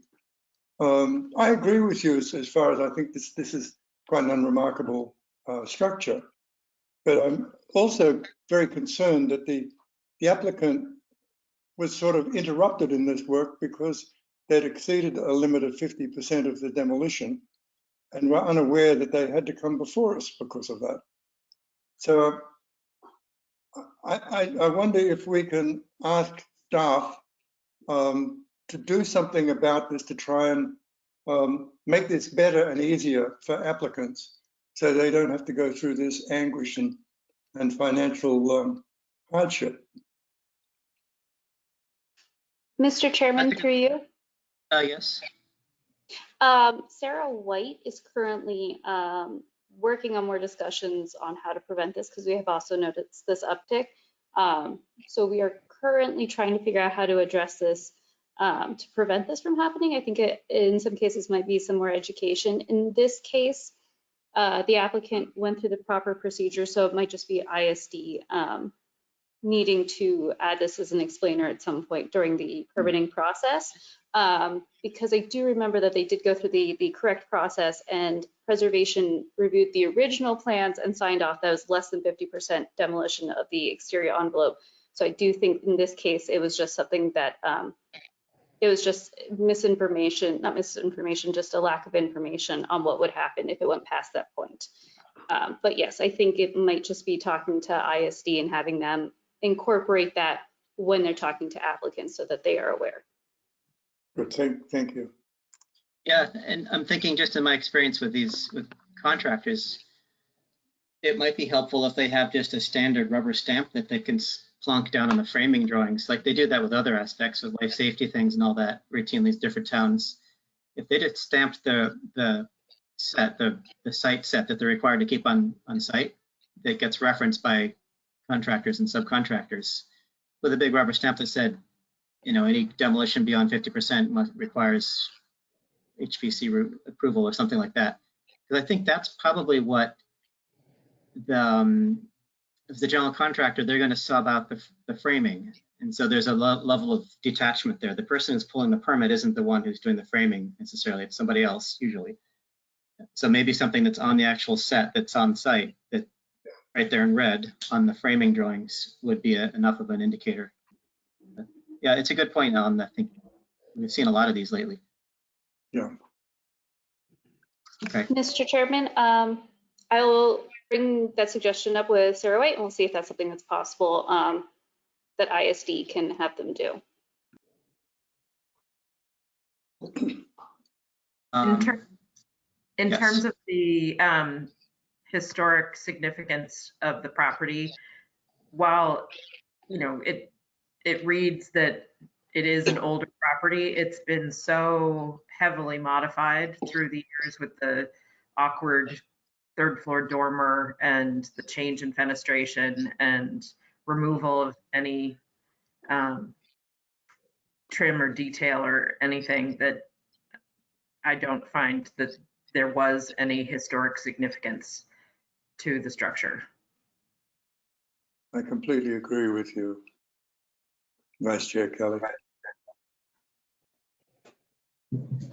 Yeah, I'm feeling much the same way, that, you know, if this had come before us for a demolition review in the normal process, I think we wouldn't have wasted too much time debating historical significance here. There's not all that much left other than the original, you know, form and massing. And as Chair Park said, it's, you know, it's part of a group of relatively similar buildings going down School Street, but not a whole lot beyond that left. Thank you. I agree with all that as well. I wouldn't. I do linger a little bit with the pattern in the street, but I think this particular pattern has been broken up so much with alterations to those houses, and this is a really bad reflection of what it once was. So I'd be okay losing this structure, especially knowing that they're going to rebuild the street facing mass anyway, which is really all that we'd care about. It's fine. Voting it non-significant. I we have a move motion. that, I move that we vote to find the property historically significant. A yes vote would mean it is significant. A no vote will mean it is not. I second the motion. Okay, all in favor? All opposed? Say no. No. No. No. No. We'll do a roll call starting with Mr. Falvey. No. Vice Chair Kelly. No. Mr. Bauer. You muted, Doug.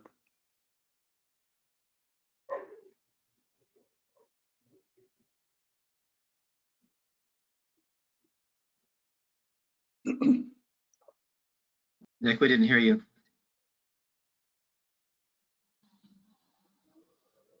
We'll move on to the others and come back to Mr. Chagnon. No. Mr. Bingham. No.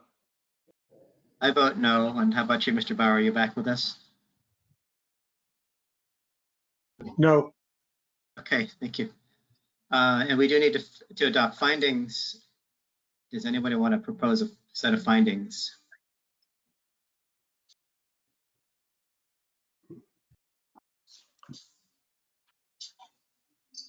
The building has been so heavily modified over the years that it does not retain sufficient historical merit to be deemed significant.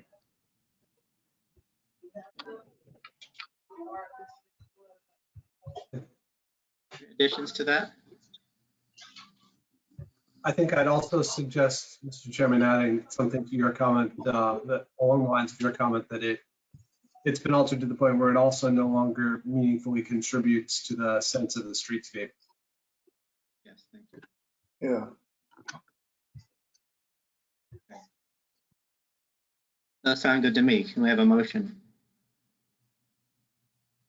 Seconded. All right. I'm in the habit of not making motions as a chair. Am I allowed to make motions? Or? I'm sorry, I assumed that Vice Chair Kelly's motion was still standing. Okay.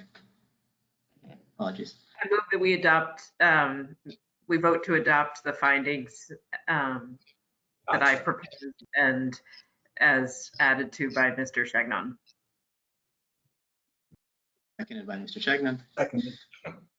All in favor of adopting those findings? Yes. Yeah. Aye. Opposed? Yes. And we'll do a roll call. Mr. Falvey, Yes. Mr. Kelly, Yes. Mr. Bauer, Yes. Mr. Chagnon, Yes. and Mr. Bingham. Yes. Okay. So thank you for coming to our commission with your case. And the next on the list here is HPC DMO 2022.27, 14 White Street Place. The applicant is Tim Curley. The owner is Tom Cook, personal representative, estate of Francis Cook. And the applicant seeks to demolish a principal structure constructed a minimum of 75 years ago. We have someone here from the applicant's group.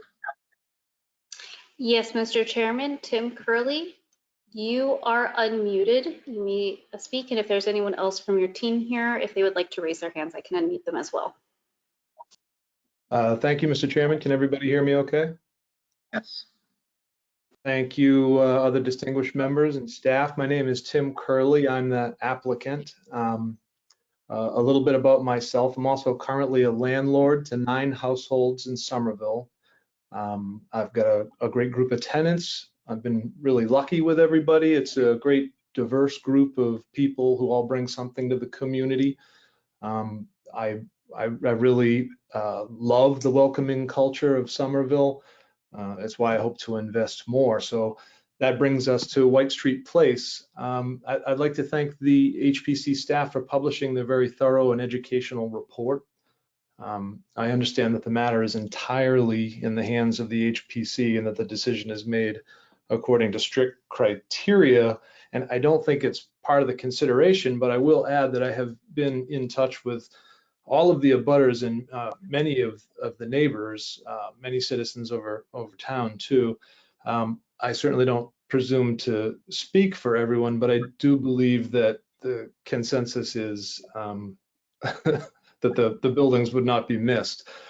So I think we have a good opportunity to contribute to the future history of the community, getting some new quality housing along with the affordable component that the ordinance requires. And all of it is within steps to pedestrian pathways and the Porter Square T and bus routes. I'm not sure what much more I can contribute beyond the staff report. I'm the only member of the applicant team, so I thank you for your consideration. Thank you. With that, then we'll open it up for public comment. Any members of the public wishing to speak on this item, please raise your hand and we will unmute you for a 2-minute public comment. All right. Sorry, Ron's name keeps flickering on and off, and I think it's a tech issue. Ron Cavallo, you are now unmuted. You may go ahead and speak.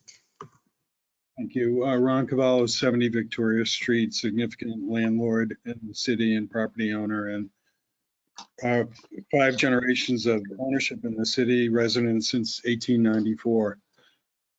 I've had issues with the commission in the past acting in what I felt was an excessive and anti-development way. And I have accused the commission of overreaching, and I have felt that the commission needs to factor in the economics of the city as when there are marginal properties. I consider this property as having. Sorry, there's an echo. Is that? Ron, 1 second. If commission members, if you can mute yourself, it might be a feedback on one of your computers. All right. Thank you. Okay, Ron, you can continue. Okay, it doesn't appear to be echoing. I've made it clear I have no vested interest in any of the development projects that have come before this city. I have developed extensively in the past. I no longer develop in this city. I care greatly about the economics of this city.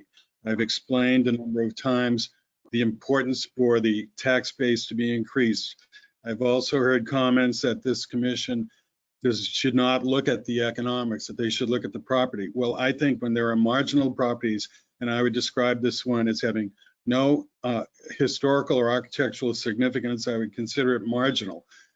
I would propose that this commission, when there are marginal properties before it, they should make decisions in favor of development for all the reasons that I've stated over and over again, which is the need for increased tax base. And what I see as a city on a collision course with probably the worst infrastructure in the state, except maybe in Bedford or New Bedford or places like that.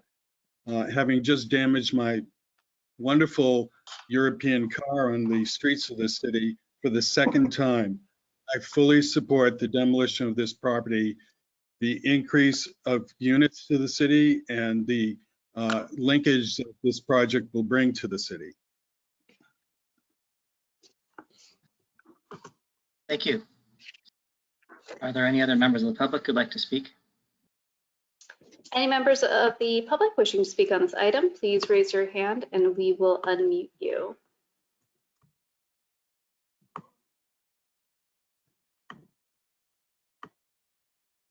All right, Mr. Chairman, I do not see any other hands raised. You may go ahead and close the public comment period.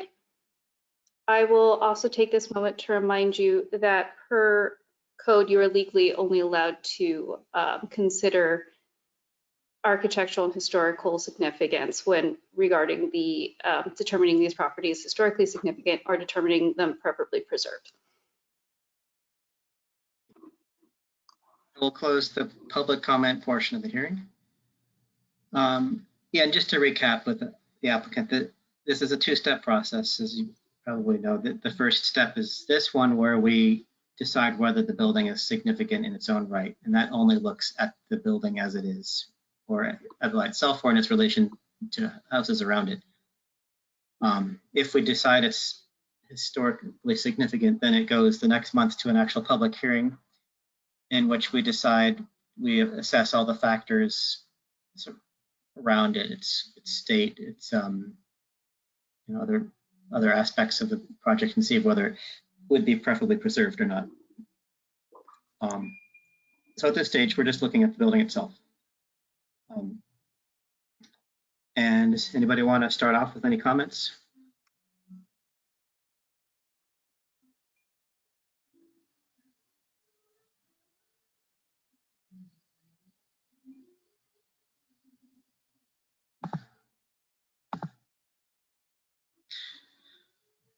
Well, I guess I would note that it's kind of too late now, but I didn't realize this is a third of these little Gothic revival cottagey type buildings. The other two we let go a few months earlier up on White Street.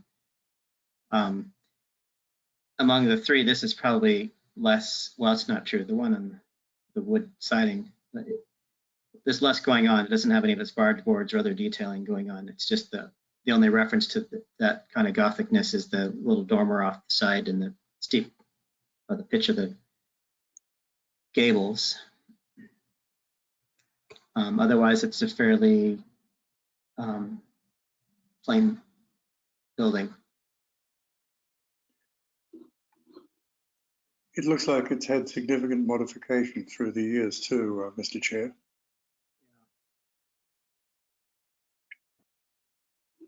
Mr. Chairman, if I may through you. Yes, please. This is a reminder that not only the front primary building is proposed to be demolished, but there is a back building that contains two parts that's also proposed as part of this demolition. Oh yes, the garage, or garages, it's a single garage. Thank you.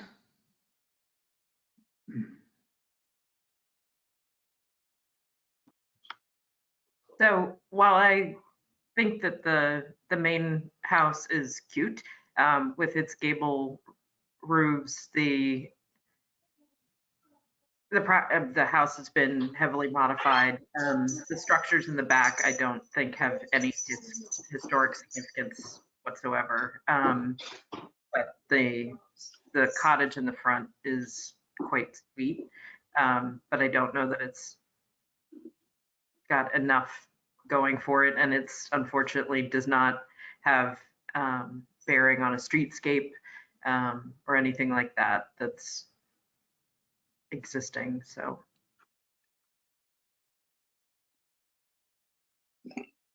Thank you. Yeah, I think this is the only one like that. The next door is, I think, a 3-story. Yeah. Something or other.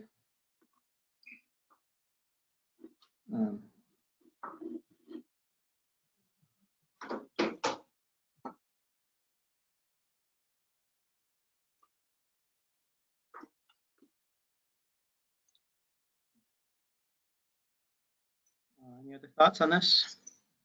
Yeah, there's no relationship whatsoever to anyone of historic note within the city, which is another thing that we should look at. I mean, there's a list of the different people who have lived there, but no one of any historic significance to the city, apart from workers. It was obviously a large workers' cottage, carpenters and managers, plasterers, writers, sawyers, teamsters, masons.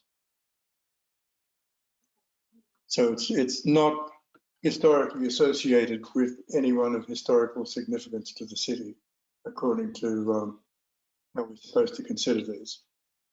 And I look at this also, Mr. Chairman, I don't see a lot of architectural significance in it, in its location. And as you know, it doesn't contribute to the streetscape. And it has been modified. I do like the Gothic dormer, but that's I think the one redeeming feature of the whole structure. So I'm not seeing the historic significance to the city in this building.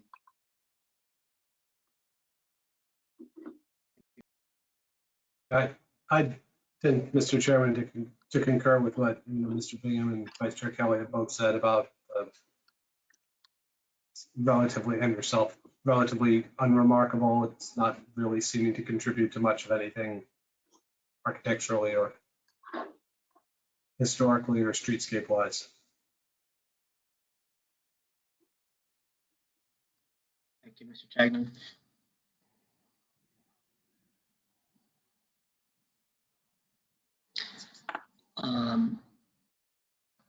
Well, if nobody else has a comment, it sounds like we could probably move ahead with the vote on this then.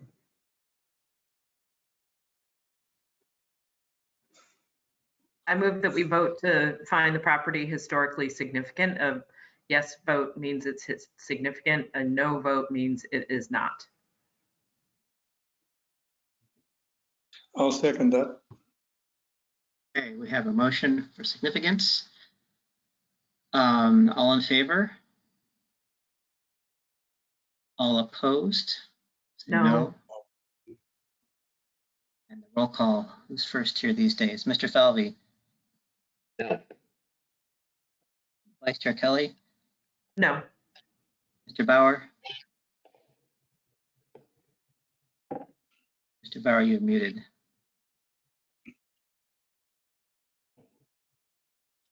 Thank you. No. Mr. Chagnon? No. And Mr. Bingham? No. And I'll vote no as well. And for findings, I suppose we could adopt a similar thing of just saying it's been too heavily modified to depict its significance. It does not contribute to streetscape. No important association or no association with important people or architectural styles. Is that a fair statement? Yep. Sounds good to me. I move that we adopt the findings as suggested by Chair Parks. I'll second that. Favor? Aye. Yes. Yes. Yes. Mr. Falvey? Yes. Vice Chair Kelly? Yes. Mr. Bauer? Yes. Mr. Chagnon? Yes. Mr. Bingham? Yes. And I vote yes. Thank you, applicant. And with that, we move now to our final category, which is determinations of preferably preserved. These are buildings that were previously noted historically significant. And we have 4 in this category, one of which is to be continued and 2 of which are taken separately but are next door to each other and perhaps discussed in common. The first of these is HPC DMO 2022.17-229 Tremont Street. The applicant is John Riley. Owner is John F. Riley and Lisa Real Lice. What we've done to your name, really Riley, trustees of the Riley Trust. And the applicant seeks to demolish a principal structure constructed a minimum of 75 years ago. Do we have someone here from the applicant's group? Yes, good evening, Mr. Chairman. Attorney Ann Vigorito. I'm here on behalf of the applicant, John Riley, who is the owner and applicant for 229 Tremont Street. And as just, I mentioned, also 233 Tremont. I know we'll take them individually, but I am here representing on both of those. So just to begin, and I recall we did the historical significant portion for these 2 buildings at separate meetings, but I thought it made sense to have them all in one meeting for the preferably preserved.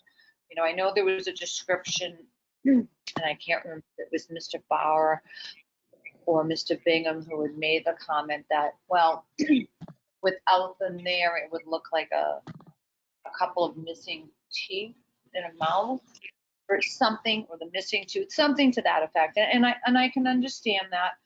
I mean, there've been modifications to, and I'll stick with 229 because we're on 229. There have been modifications over the years.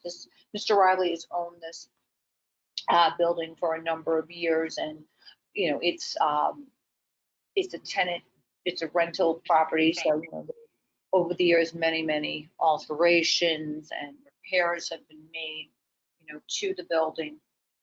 So, there may be some significance, but, we would argue that the preservation of it is not there. That's all I have at this time for this building. Thank you.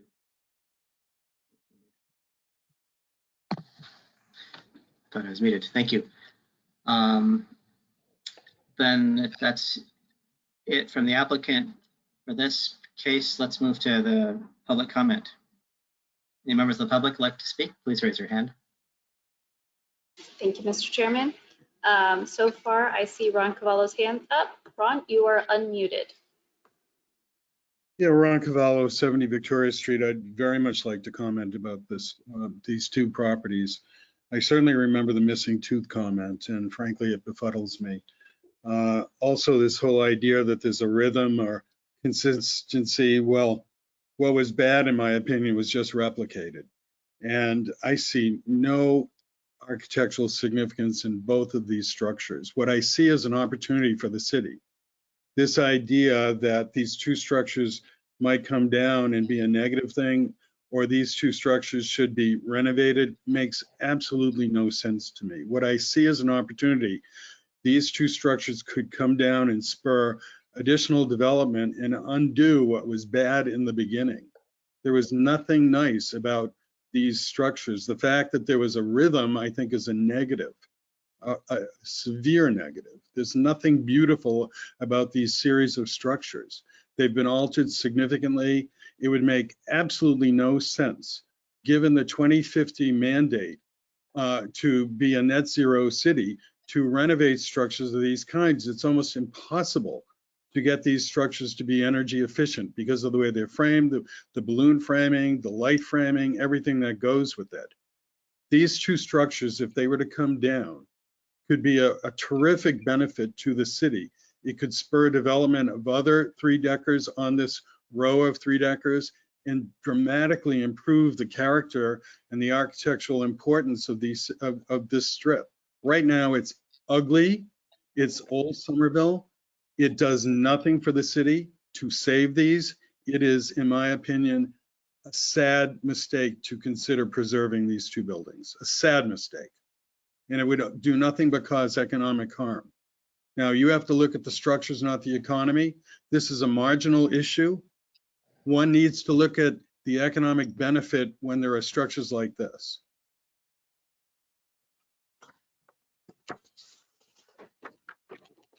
Thank you. Any other members of the public want to speak? Any other members of the public wishing to speak on this item, please raise your hand and you will be given 2 minutes to speak. All right, Mr. Chairman, I do not see any other members of the public with their hands raised. You may close the public comment. Okay, we'll close the public comment portion of this case and open it up to our commission. Any initial thoughts from any of you?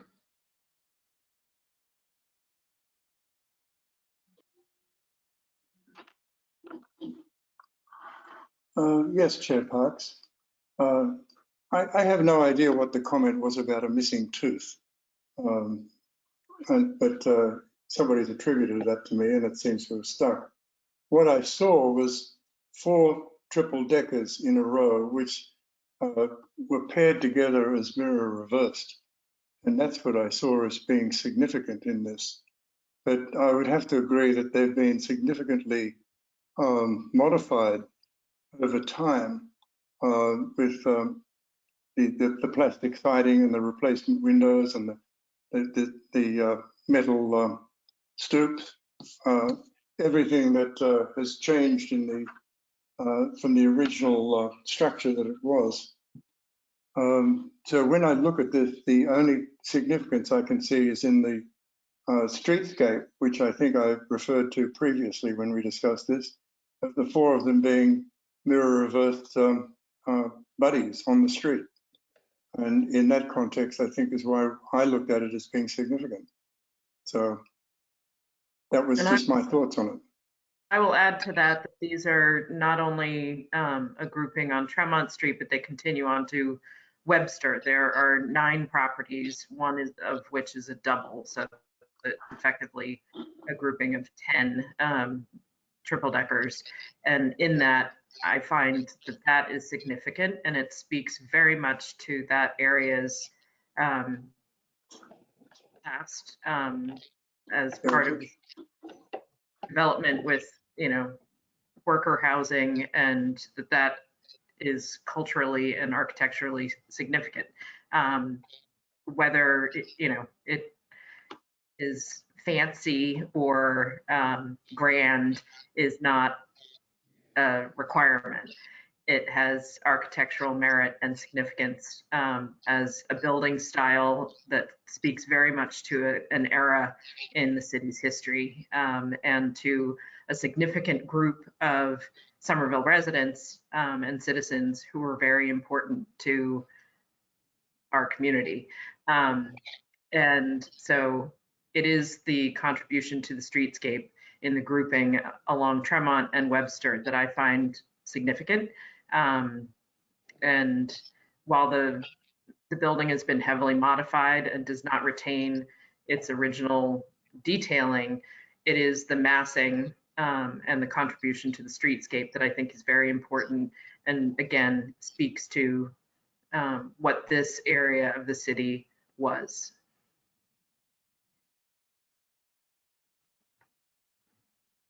Thank you, Vice Chair Kelly.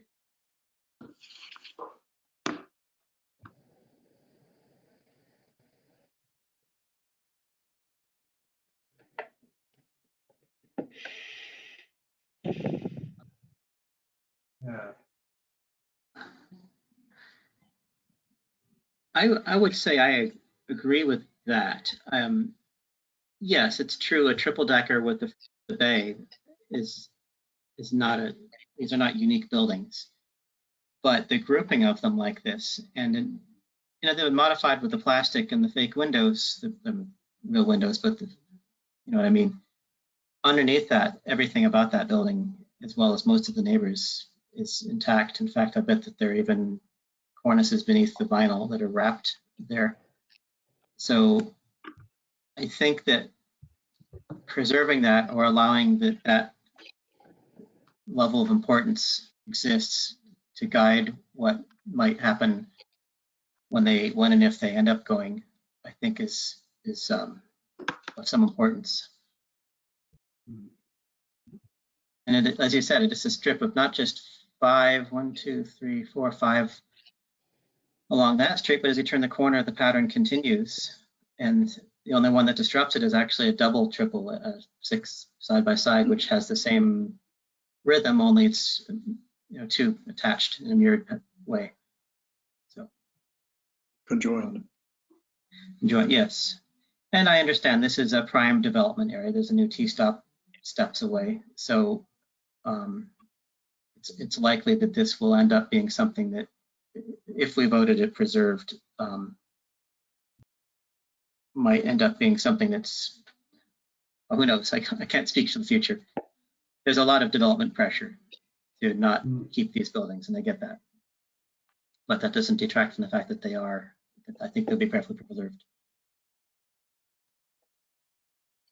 And I think Mr. Chairman, I'd echo the comment that I think has been made in the past in similar situations, that preferably preserved doesn't necessarily mean the building can't come down. There can be discussions about how to preserve the important characteristics of it in some future development that happens there or something of the sort. It's not merely a long demolition delay that does nothing else if there's a productive conversation to be had about what takes its place. Because I do hear the comments about the economic pressures on the area, that it's prime development land, and to some extent, I hear where Mr. Cavallo is coming from, pointing out that it's difficult to renovate a building like this to be truly energy efficient and so forth. There may be an opportunity for some sort of discussion that isn't necessarily, that declaring something preferably preserved isn't a blanket statement of all or nothing either. That's a good point. I mean, if you've been here for the whole meeting, we had 3 memorandum of agreement that addressed that exact situation. There are projects that did not wait 18 months. In one case, it was documentation or interpretive signage and stuff like that. I can't say what it would become in this case. And also, I'm a little suspicious of using that argument of saying that any time we knock a building down, you can build something that's more profitable to the city, therefore it should be done. That's sort of like antithetical to preservation entirely. I would reserve that argument for exceptional cases where there's such overwhelming public benefit in a particular case that it doesn't make sense to do otherwise. Yeah, we can't, that's not part of Historic's purview. We don't have the information available to evaluate that. We're not allowed to consider that. So the idea that we should is moot. Yeah, I wouldn't suggest that we should necessarily. Yeah, no, I'm not to your suggestion, just that the repeated suggestions that are moot because of the strictures that the commission is guided by.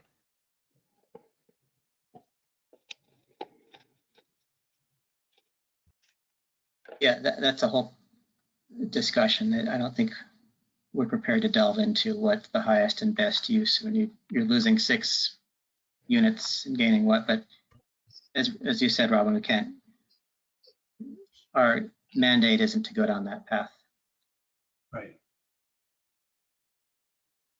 Who else has any thoughts on this? Who hasn't spoken yet? Mr. Falvey, Mr. Bauer?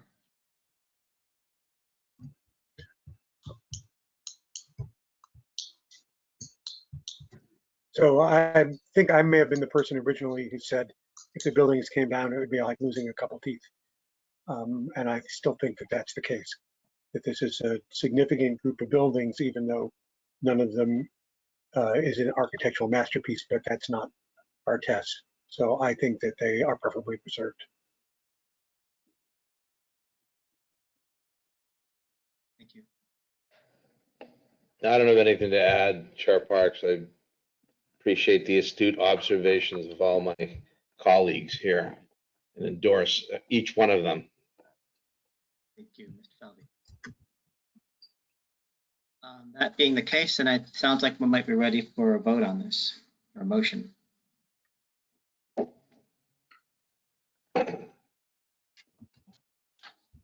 I move that we vote to find the property preferably preserved.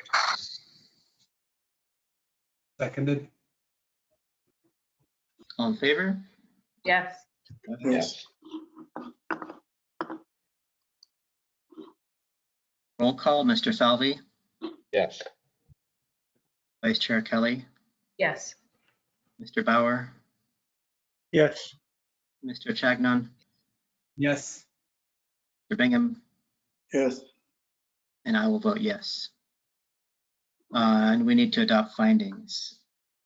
And I would suggest that the findings somehow incorporate the importance of this building in relation to the surrounding streetscape, in continuing the rhythm of the surrounding streetscape. Also indicates a good example of a row of triple deckers, which is part of our Somerville history.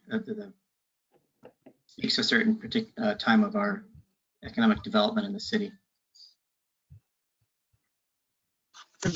I would add to that that the buildings all appear to be structurally sound, although they've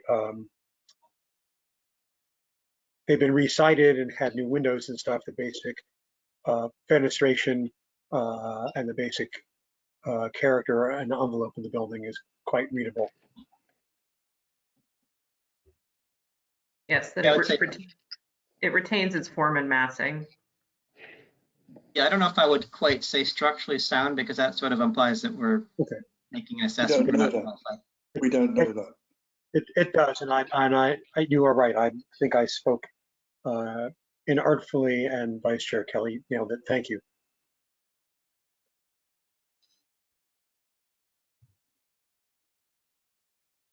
All right, so we have some I move to adopt the findings as described by Chair Parks and Mr. Bauer. I'll second that. All in favor of adopting those findings? Yes. Aye. Opposed? Mr. Falvey, Yes. Vice Chair Kelly, Yes. Bauer, Yes. Mr. Chagnon, Yes. Mr. Bingham, Yes. and I'll vote yes.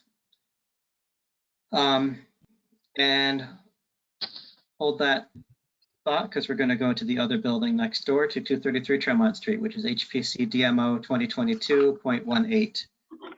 Applicant is John Riley. The owner is John F. Riley and Lisa Riley, trustees of the Riley Trust. And it's the same thing. An applicant seeks to demolish a principal structure constructed a minimum of 75 years ago. And we have an applicant still, I assume? Yes, good evening, Mr. Chairman. It's Attorney Ann Vigorito again on behalf of the applicant and owner, John Riley. You know, my argument is similar to the previous. I do find that these buildings have differences in their appearances. You know, I understand the argument of the streetscape, but, you know, of course, our view is a little different, that the streetscape is not quite as significant as the general view, but that's our position regarding this particular building, which is directly adjacent to the other.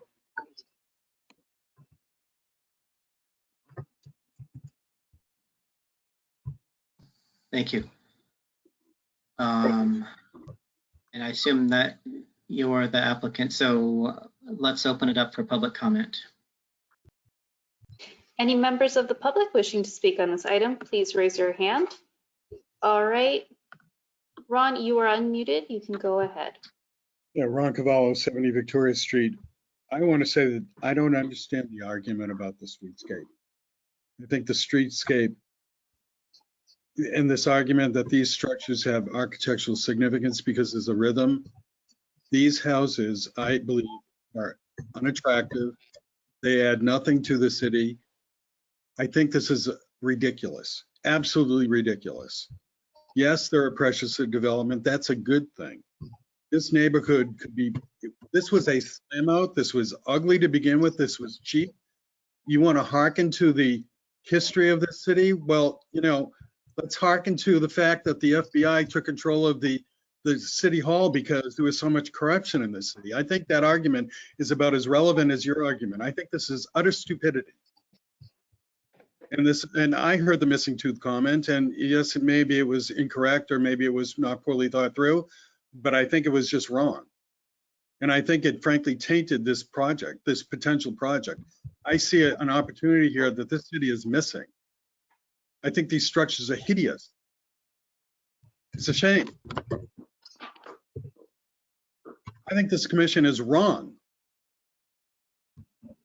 And I'm ashamed because I live in this city. I have a relationship with this city since 1894, and I don't like the way it's going.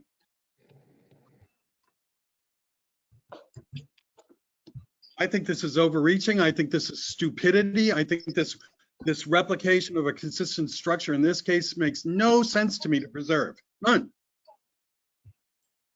I'm very angry. I think this commission is potentially harming the city by a terrible decision. Terrible. Feel justified in supporting it by this rhythm. Go ahead. I'm telling you, I'm a constituent and I'm angry. My time is up. Thank you. Are there any other members of the public who'd like to speak? Any other members of the public wishing to speak on this item, please raise your hand and you will be unmuted. All right, Mr. Chairman, no other members of the public have their hands raised. You may go ahead and close the public comment period.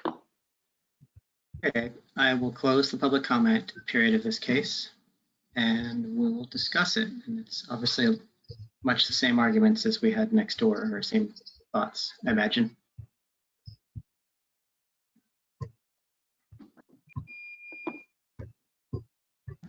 Yes, I have all the same thoughts for this property as I do its neighbor, because individually they contribute to the group, which is important.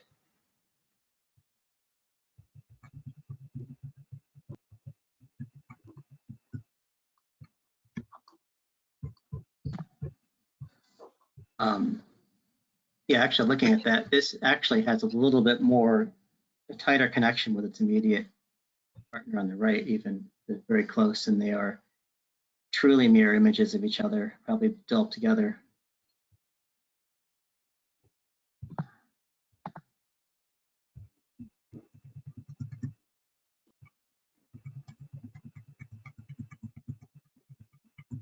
Yeah, Mr. Chair, I would say that, you know, no matter whether one thinks it's an architecturally beautiful form or even architecturally interesting form or not,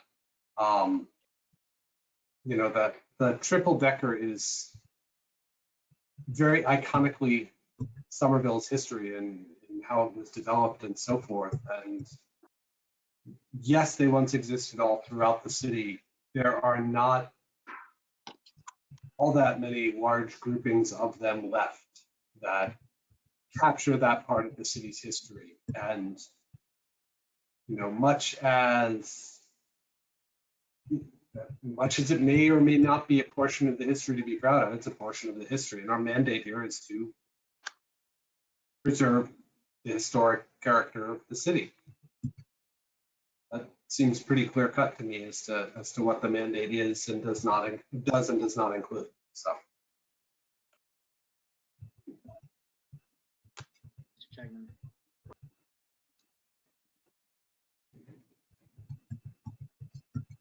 Something we come up with a lot with is people who have this perception of historic architecture just being things that are beautiful, usually Victorian or, you know, colonial, that kind of thing. And this is we don't live in a city that has that luxury of having that be our working history. A lot of it is not, it's a little bit grittier, and we certainly have that kind of building, but we have the majority of the folks didn't live that kind of life here going back. I have no qualms at all with viewing this as kind of a significant thing. And I would say I've met plenty of people who would just use the same adjectives that Mr. Cavallo used to describe what's getting built in town right now, whether or not I agree with it. So it's a bit subjective to just say triple deckers are ugly because there's so many of them. I don't think that's a fair statement.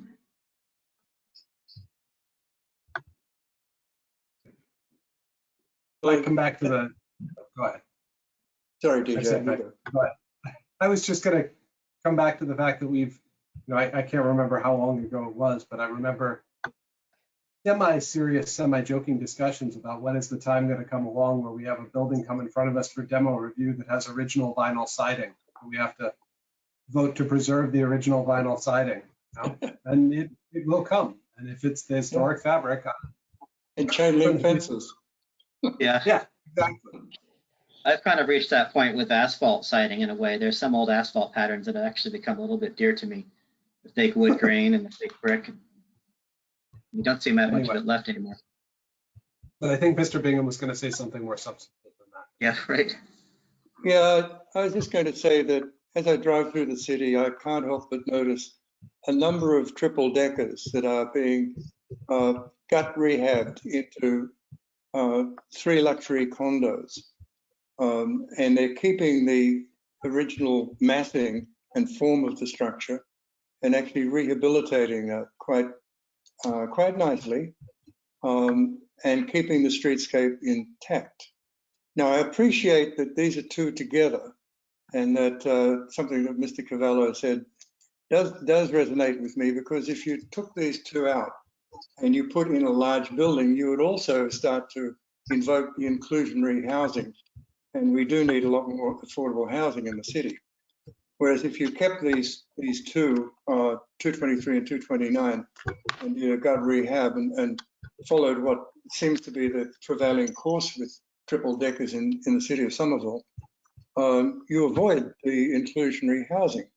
So in doing this, what we're doing is we're following the rules that are laid down for us. We are increasing the tax base of the city because we're adding to the value of the properties, but we're not adding to the inventory of affordable housing, which would be something that would be desired. So like everything, there are trade-offs in this. Preserving the history of the architecture of the city for future generations is basically what we are charged with doing. So we don't have a mandate to do anything for affordable housing, even though we might feel that to be the way. But you know, what we're trying to do is to keep that heritage of the city intact. And as Chair Parks said, we don't just want to preserve the occasional Queen Anne luxury residence. We're also interested in the little workers' cottages. We're interested in what the essence and the fabric of Somerville is. And at the same time, we're conscious that there needs to be development and growth within the city, but it has to be sensible growth that's appropriate without destroying that historic fabric. I hope that's a helpful thing for me to add that might reduce some of your expressed anger, Mr. Cavallo. And I will add to that, that these are things that we're interested in because that's our purview. That's the requirement of this group. There are other organizations, committees, commissions in the city responsible for other aspects of things. This is the Historic Commission and is explicitly responsible for thinking about the historic merit of properties. And only that. And only that. We can't think about tax bases or affordable housing. That's not the purpose of this commission. And if there is to be a change to what this commission does, that would come from City Council. And so, But until there's a change, we do what we do because this is what we have to do. We don't have free will or personal inclinations about what we get to decide. The luxury of moving out of our parameters that are defined for us. Yeah. That's all I had to say.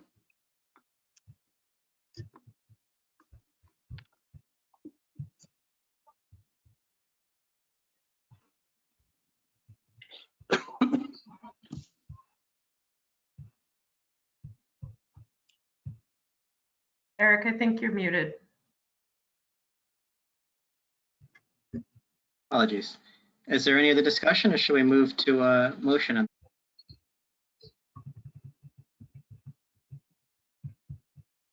Sounds like we're ready for a motion. I move that we vote to find the property preferably preserved. I second that. Favor of the motion put forward by Vice Chair Kelly, say yes. Yes. Yes. Yes. Yes. Opposed? Roll call, Mr. Falvey, Yes. Bauer, Yes. Mr. Chagnon, Yes. Mr. Bingham, Yes. Vice Chair Kelly. Yes. I vote yes as well. And we need findings for this, which to me would match exactly the ones for the previous case. If we're allowed to just put dittos on this for meeting, would be the role of the street, the building and the streetscape as a reflection of a fairly intact cluster of triple decker buildings from a particular time period in Somerville's economic history. There was something else that wanted to be mentioned.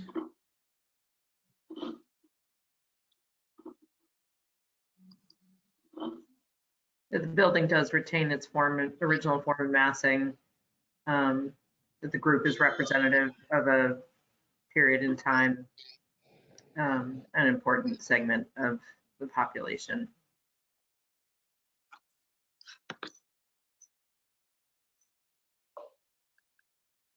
Good, and is there a motion to adopt the findings as proposed? I move that we vote to adopt the findings as proposed by people just now. Seconded by Mr. Chagnon, it looks like. Saw a raised hand. Okay. All in favor? Yes. Yes. Yes. Opposed? And do another roll call. Mr. Falvey, Yes. Bauer, Yes. Mr. Chagnon, Yes. Mr. Bingham, Yes. Vice Chair Kelly, Yes. and I vote yes as well. Okay, so thank you. That those two cases, we'll begin the process of working with staff to see what reserved status might entail. The next case is, should we take this one out of order since it's a continuation? Mr. Chairman, if I may, you will need to vote on the continuance. Yes, I was wondering if we should, we'll do it now. It's a quick process. The next case is HPC DMO 2022.23, 12 Woodbine Street. Applicant is North America Development LLC, Bruno Rossetti. Owner, 12 Woodbine LLC, and the applicant seeks to demolish a principal structure constructed a minimum of 75 years ago.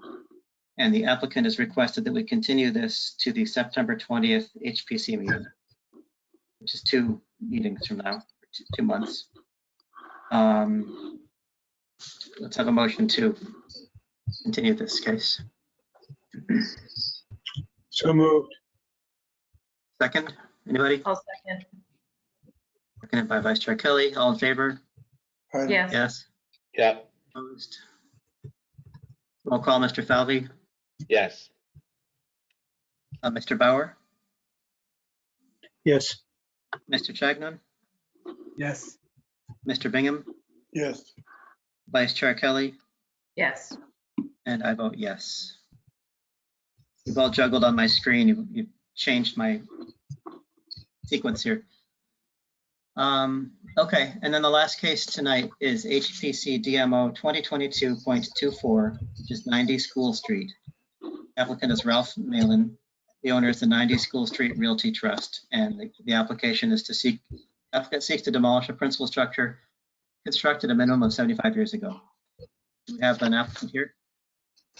Yes, Mr. Chairman, Attorney Ann Vigorito for the applicant, Ralph Mallon, as well as he's also the owner through the Realty Trust. I'm also joined this evening by Evan Selman. He's the architect on this project. He doesn't have any plans this evening, but he's worked with Mr. Mallon in the past, and he would be the one that would be working on the development of the site if it was demolished. So to move forward, this is a property that was deemed historically significant at your last meeting. There has been, as I stated, this is owned by Ralph Mallon, and this has been the rental property for well over, I want to say 30 years from what he's told me.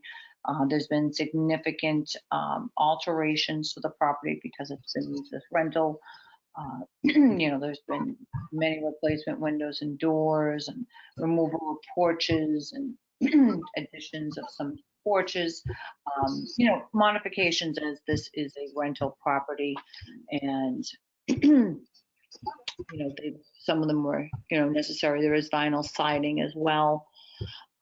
So, may have been deemed significant, but our contention is that it should not be preferably preserved.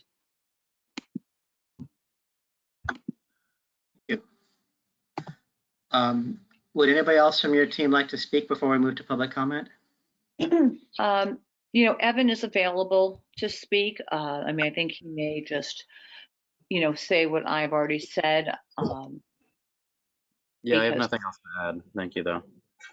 Yes, we don't have any plans at this time, so that's, there's nothing for us to share. Thanks, and with that, we will proceed to the public comment. And if anybody wants to speak about this case, please raise your hand. Any members of the public wishing to speak on this item, please raise your hand. At this time, Chair, I'm going to tell you there's only one member of the public and they do not have their hand raised. So you can close the public comment. Close the public comment. Who wants to go first?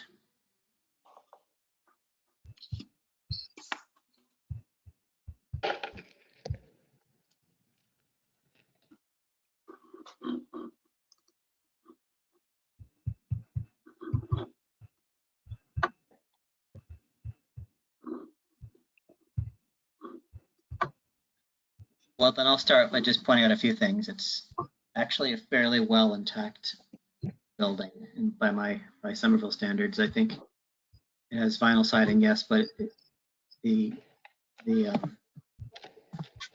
all the cornice, there's a lot of detail there still, the brackets, the dentils, the banding, the architrave, what do you want to call that? The porch, the only thing that's changed in the porch is just, I think that the stone is original, but the brick infill probably isn't. But to me, this is a fairly good, relatively well intact, but for the siding and the windows, version of one of these side-by-side triple deckers, the duplexes, whatever we call these things.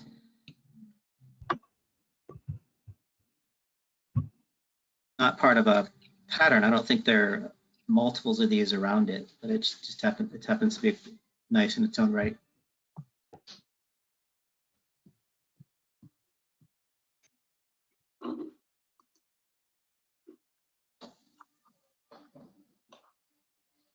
I agree with everything you've just noted, Chair Parks.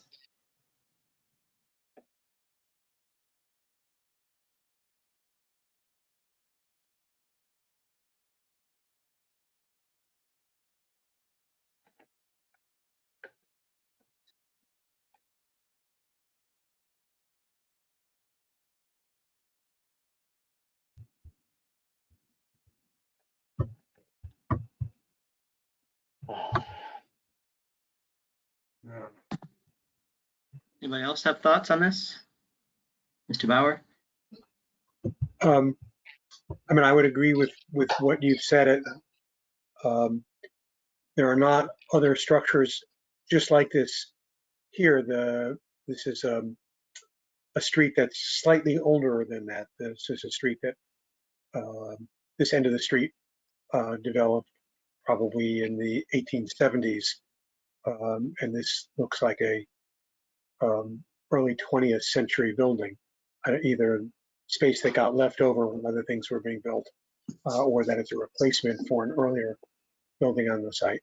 And it looks to me, as other people have said, that it's basically all there, but for the vinyl siding and replacement windows.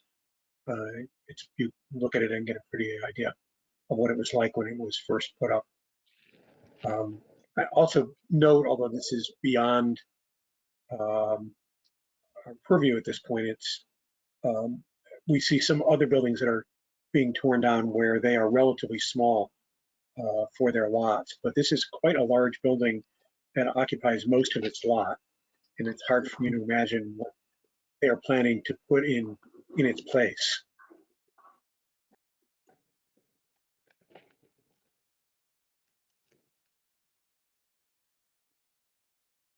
Looking back at the staff report from the determination of historical significance, to Mr. Bauer's comment, the building appears to have been constructed somewhere between the 1900 and 1933 Sanborn maps, and the original building that was on the site was actually a mirror twin of the building one lot down the hill, and then it was torn down and replaced with this structure sometime in the early 20th century, according to the record. Good, thank you. I was not here last month, and so I was not part of that discussion, but it's consistent with what I was expecting.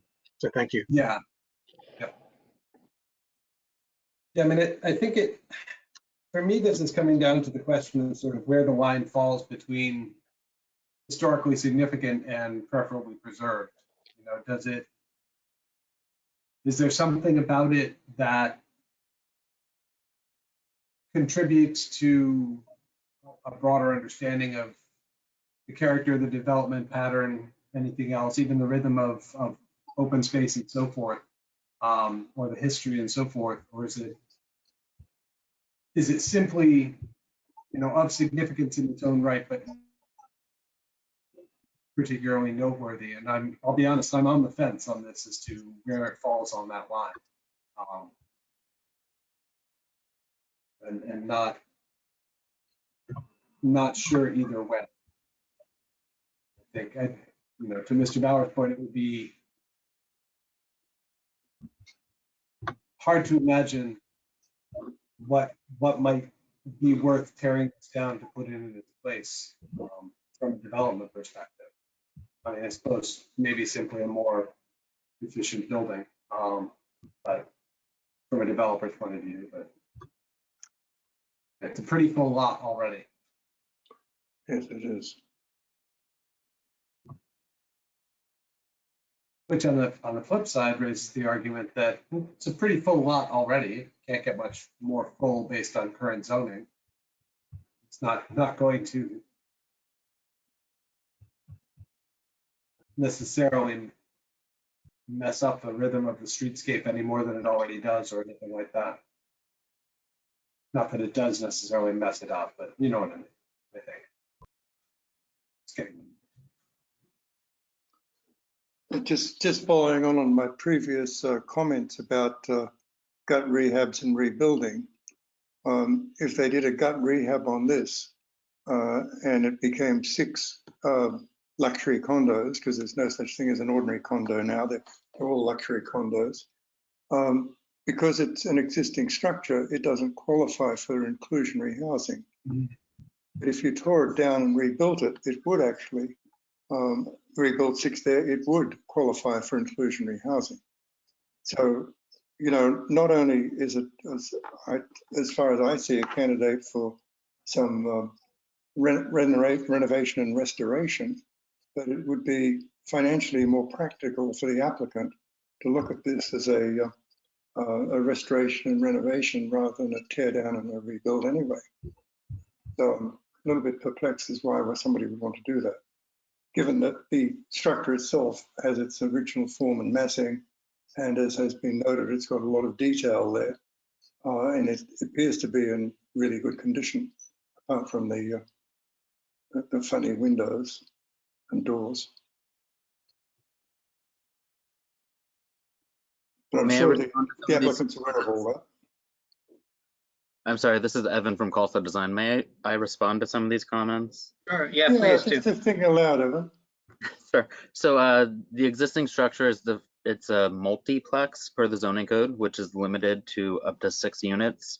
We intend on demolishing this structure and constructing a detached house, which allows up to 10 units. If we were to keep the structure, we would not be able to make the change to a detached house because when you change building types, you have to be fully compliant with all of the zoning parameters. And on the right side on Berkeley Street, that would be a front yard setback. So we would be required to at least tear that whole side off. And then from the front, you're not symmetrical, so it opens up a whole nother slew of issues there.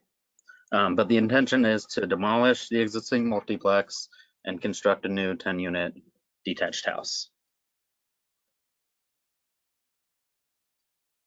Okay, that explains your logic. Yep. Thank you for that. Sure thing. Detached house? I thought, wouldn't it be an apartment building or something that can go up to 4 stories? Well, did I get the Zoning? building type wrong? I can just double check that real quick. I thought a detached house had to be a 2.5 story. I don't remember the building types in our zoning for that. This is an urban residential district, so you're allowed a little bit more density, more building than you would in a neighborhood residential. Yeah, we did an analysis, and with the setbacks and lot coverage, the detached house would actually be able to fit more units than the density of a apartment building.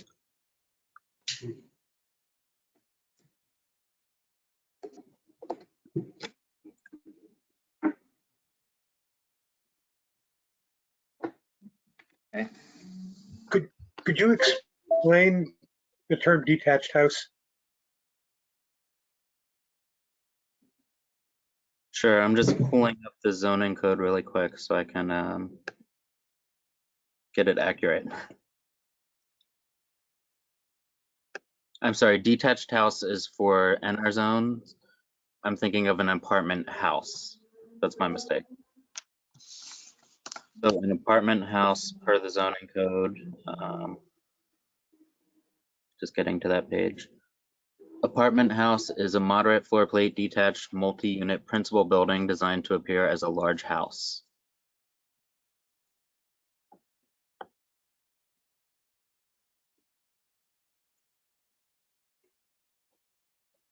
The proposal is to put up essentially a 10-unit apartment house. Yes.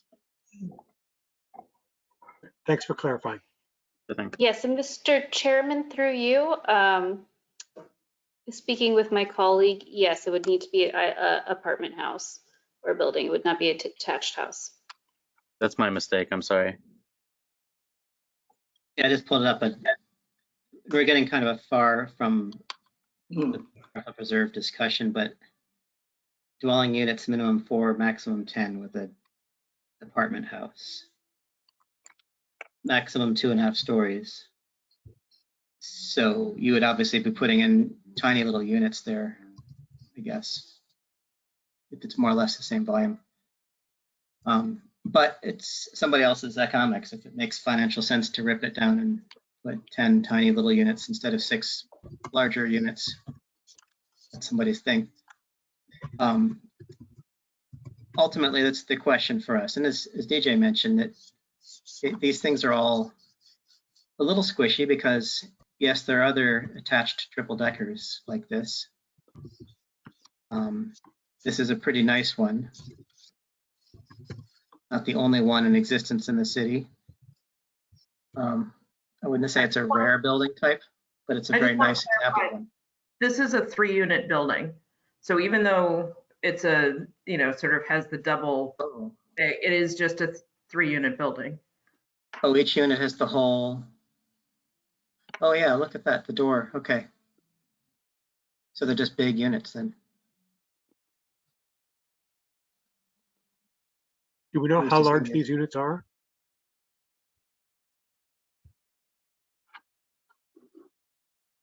Mr. Chairman, yeah, sorry, I was going to reference the applicants to speak on this. I'm sorry, I don't have that information available, I was gonna say. Public record has living areas 3852, and gross or total is 5303.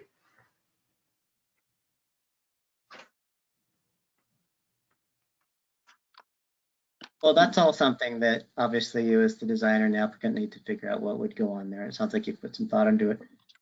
But we have to decide whether this building would be preferably preserved or not.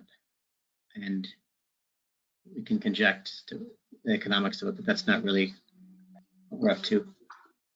And I kind of lean towards preserve status personally. I can see why some would be on the fence, and I would respect that just because it's such a good example of that style building. It's not carrying on a neighborhood rhythm, so it's not. So if it became a different building, it wouldn't do irreparable harm to the streetscape.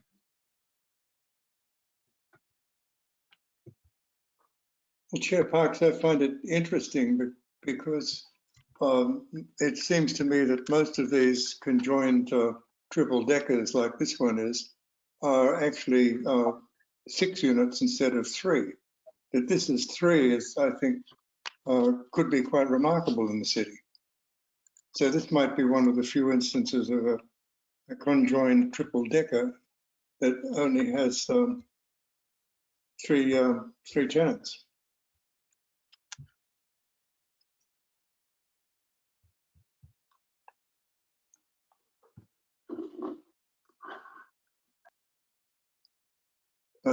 But Vice Chair Kelly, you're a realtor, you probably have a better grip on that sort of question than I have.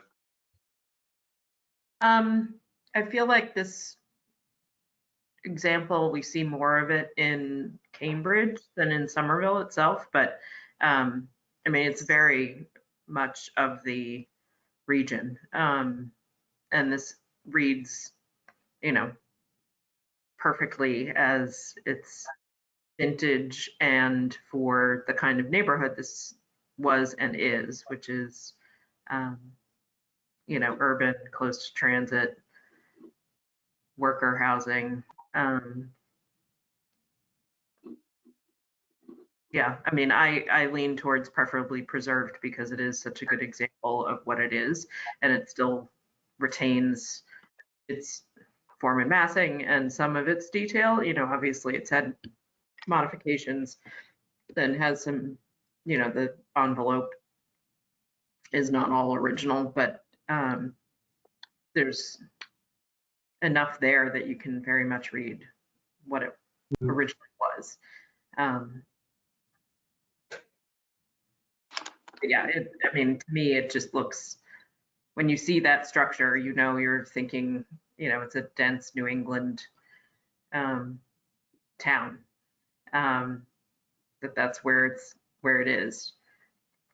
You know, it doesn't say Pennsylvania, it doesn't say Florida, and it, you know, and it doesn't say Medford or what, you know, I mean, it's a more dense Somerville kind of property type.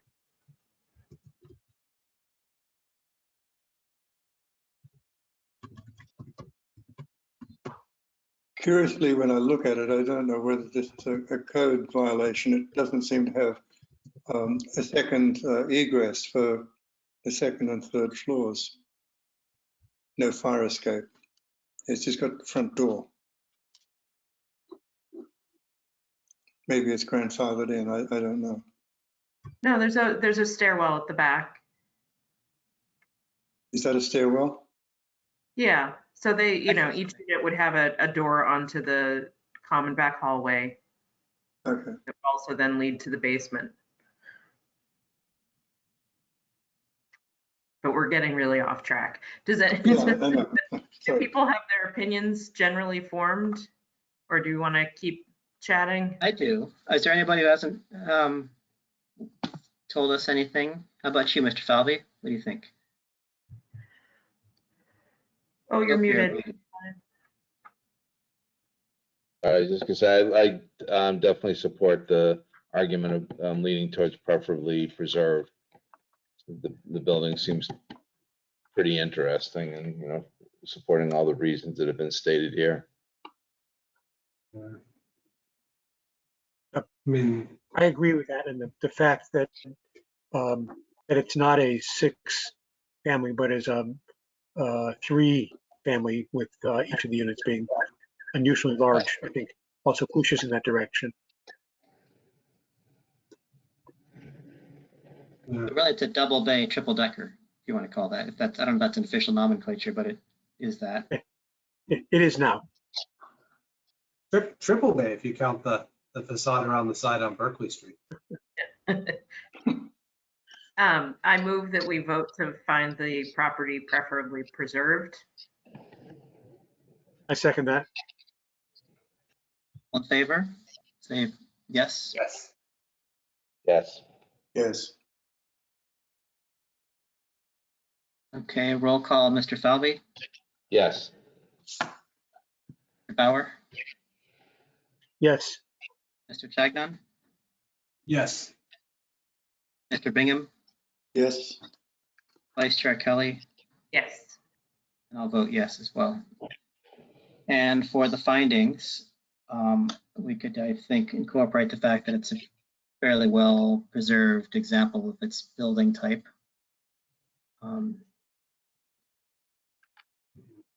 Not super common to have that type of building in a 3-unit configuration. I think that I would add, Mr. Chair, if you're amenable, that the retention of the cornices and so forth and the detailing of the top of the building and some of the other architectural features are pretty significant. And to some extent, the fact that it seems to represent a second step in the development of this neighborhood, almost an attempt to add a little bit greater density or development, you know, having torn down one that was part of a row of the same gable end structures that are all up and down School Street to have created this in the 1930s. You know, something was going on. Okay. So to condense that into a finding, where our yeah, I think hapless in note taker. addition to the retention of architectural detailing, its ability to exemplify a step in Somerville's economic development through its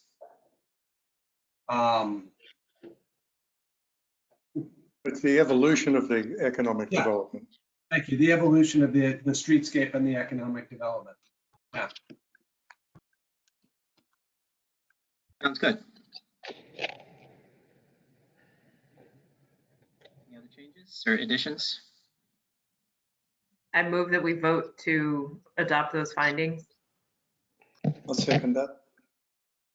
Favor? Yes. Yes. Yes. Roll call, Mr. Falvey, Yes. Mr. Bauer, Yes. Mr. Chagnon, Yes. Mr. Bingham, Yes.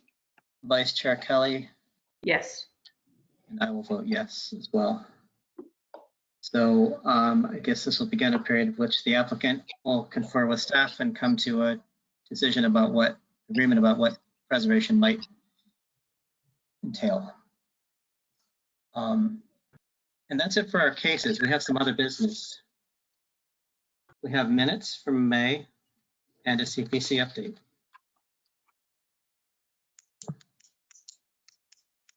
I have not read the minutes yet, I'll confess.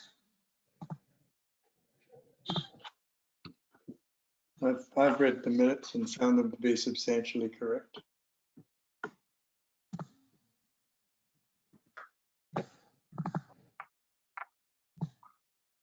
I gained a new middle name in the minutes, Robin Vice Chair Kelly. So I don't know if that matters, but. I had two notes. I can bring them up here. One of them is on long minutes. On page 13, there are a couple references to break boards, which I think are meant to be barge boards.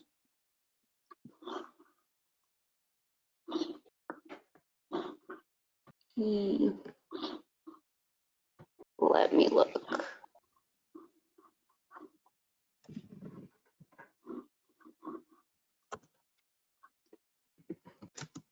Yes, I found that.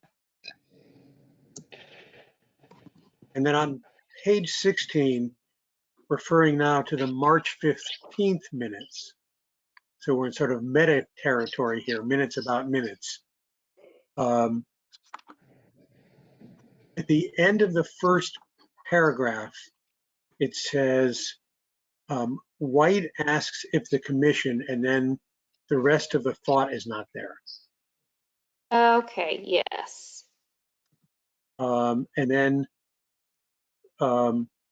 Vice Chair Kelly moves to approve the March 15th minutes as amended. Mr. Bauer seconds that.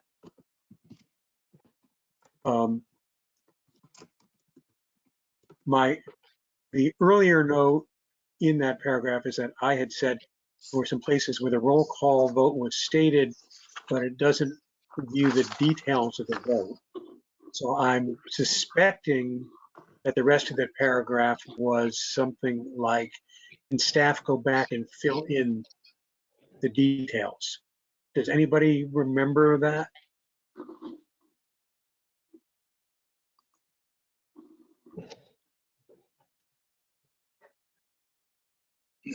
Yeah.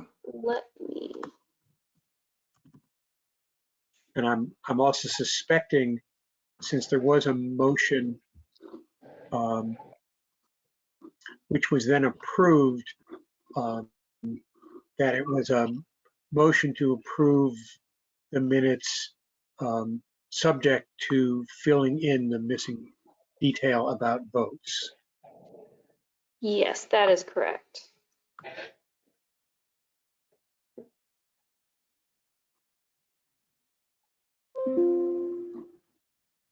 So can we change this reference then to add that information?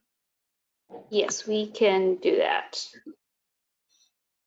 Great, thank you.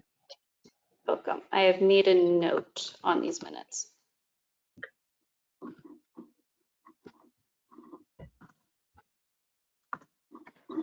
Like you proofread things for a living, Mr. Bauer, among other things.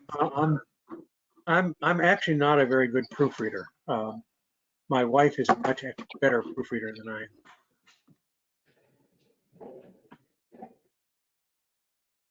I can read stuff critically, but I'm not very good at reading for accuracy, but I did catch these.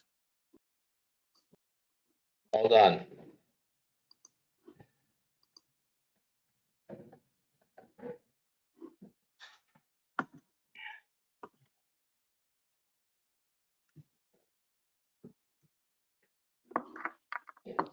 I wasn't there, so I simply have to trust your own judgment as to whether it's very accurate reflection.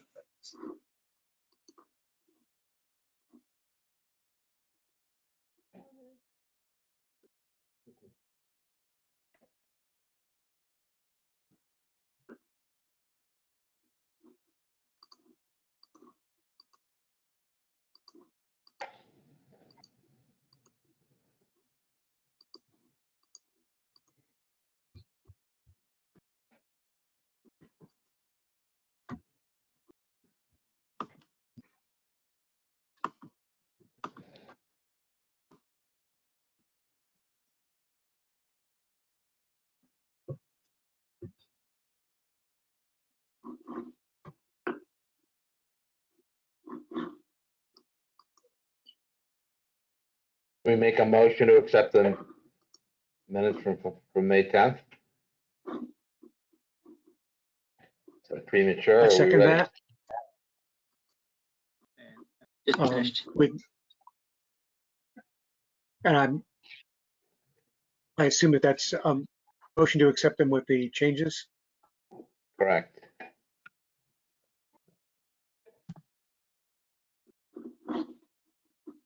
Okay, we have a motion to accept the minutes. All in favor? Aye. Yes. Opposed? And we'll do a roll call. This is accepted as amended by Mr. Bauer. Mr. Falvey, Yes. Mr. Bauer, Yes. Mr. Chagnon, Abstain as I wasn't there. Bingham.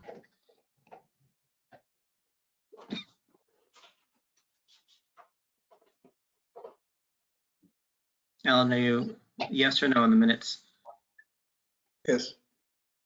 Okay, Vice Chair Kelly, Yes. no vote yes. I would compliment the note taker that they were very thorough minutes. On a lot of bases. I welcome that. Took me a long time to read them. I know it's a pain in the butt, so I thank you for that. I No. will let the new senior planner, Emily Hutchings, know that. She'll be very happy to hear that. It's, yeah, I hate minutes, Please do. doing minutes, so. Yes. Okay, and then we have one more item on the agenda, which is a CPC update. Bingham's turf. Right, well, we're in the process now of taking in submissions. And that's starting to happen. We've gone through the different protocols and worked through those quite thoroughly. Roberta Cameron has been keeping a very good grip on things. We now have, I believe, the small grant application process in place. I need to get confirmation of that next week, but I believe that's something that's happening so that we can look forward to that because we will have basically up to $150,000 a year in $15,000 grants that we can look at for augmenting local historic districts to be able to do the right thing for their properties. So that's something that has been accomplished now. Yes. I have a question. So with rising costs of doing work between labor and materials, has there been any discussion of adjusting the grant amount? There's very little that one can accomplish for $15,000. So I'm just wondering whether that's been a discussion at all, because No, you know, no quotes, discussion on that. you know, quotes that people had for building things or renovating things 4 years ago are now, you know, 40%, 50% higher. I mean, they're astronomically higher. And so just wondering when that gets factored in, if at all. Well, it hasn't been factored in. But we are seeing that at the CBC right now, because basically we had, for instance, the Somerville Museum come back to us, cap in hand, saying we need more money because the price has gone up. So the commission is aware of this, but nothing's happened on the small grants. But I think that's something that I'll be taking up this month at the monthly meeting with them to see what we can do about that. But that's something that I believe will have to go right back through the process again to get adjusted and mightn't take place this year. The interesting thing about it, Robin, Vice Chair Kelly, is that instead of now being a one-time thing for each person, people can apply for this multiple times if you're a local historic district. So it's not one-time $15,000 ceiling and that's it. You can do it over several years to have different jobs done.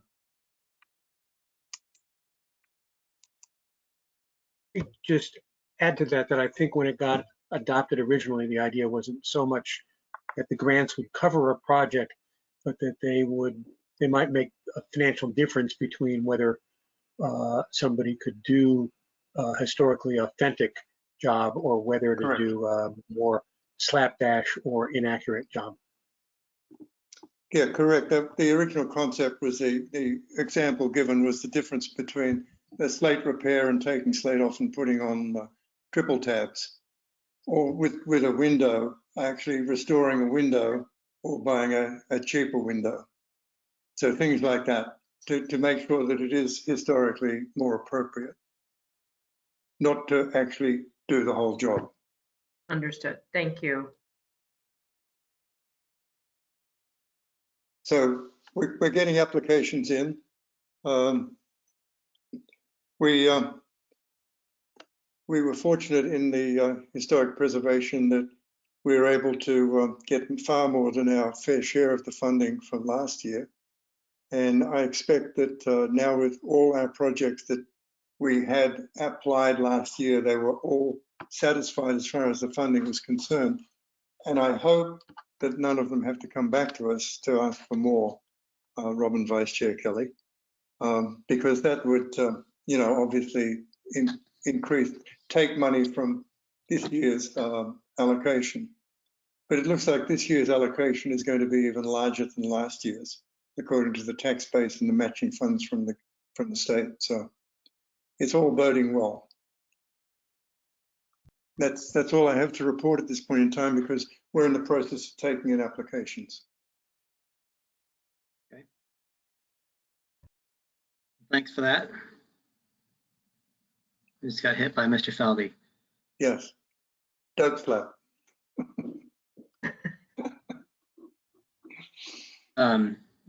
That concludes our everything on the agenda here. Anything else? Motion to adjourn? Second. All in favor of adjourning? Mr. Falvey? Yes. Mr. Bauer? Yes. Mr. Chagnon? Yes. Mr. Bingham? Yes. Vice Chair Kelly? Yes. And I'll approve that as well. And I think that's it. Do we have a meeting next month, or is that in question? There's No. no, yeah, so the August meeting will not be occurring because we do not have quorum. So the next meeting will be in September. Okay, the regular time in September, or are we going to have? It will be the back-to-back regular scheduled meeting. It'll be, I think it's September 20th, the third Tuesday of September, virtual, same thing, just perhaps with a lot more applicants. Yeah, so prepare for a long night. But you do get a month back, so. Yeah. Gosh. You win some, you lose some. Will you be with us, Mr. Bingham? How's your Inquest going? Next month I'll be in the UK. Okay. So sorry about ruining the quorum for you folks. I'll be away as well. I'm going to the Azores. Tough. Neat. Anybody have any favorite spots there? Anybody been there? No. All right. Well, I'll let you know how it is. Good. Fun. That is fun. Okay. All right. Well, thanks, everybody. Thanks, everybody. Thanks, guys. Thank you. Stay Thank well. you, everyone. Bye. Safe Bye. travels for you traveling. How do we get out of this? I'm going to end the meeting for everyone. Okay. That'll do it. Out of our misery. Bye.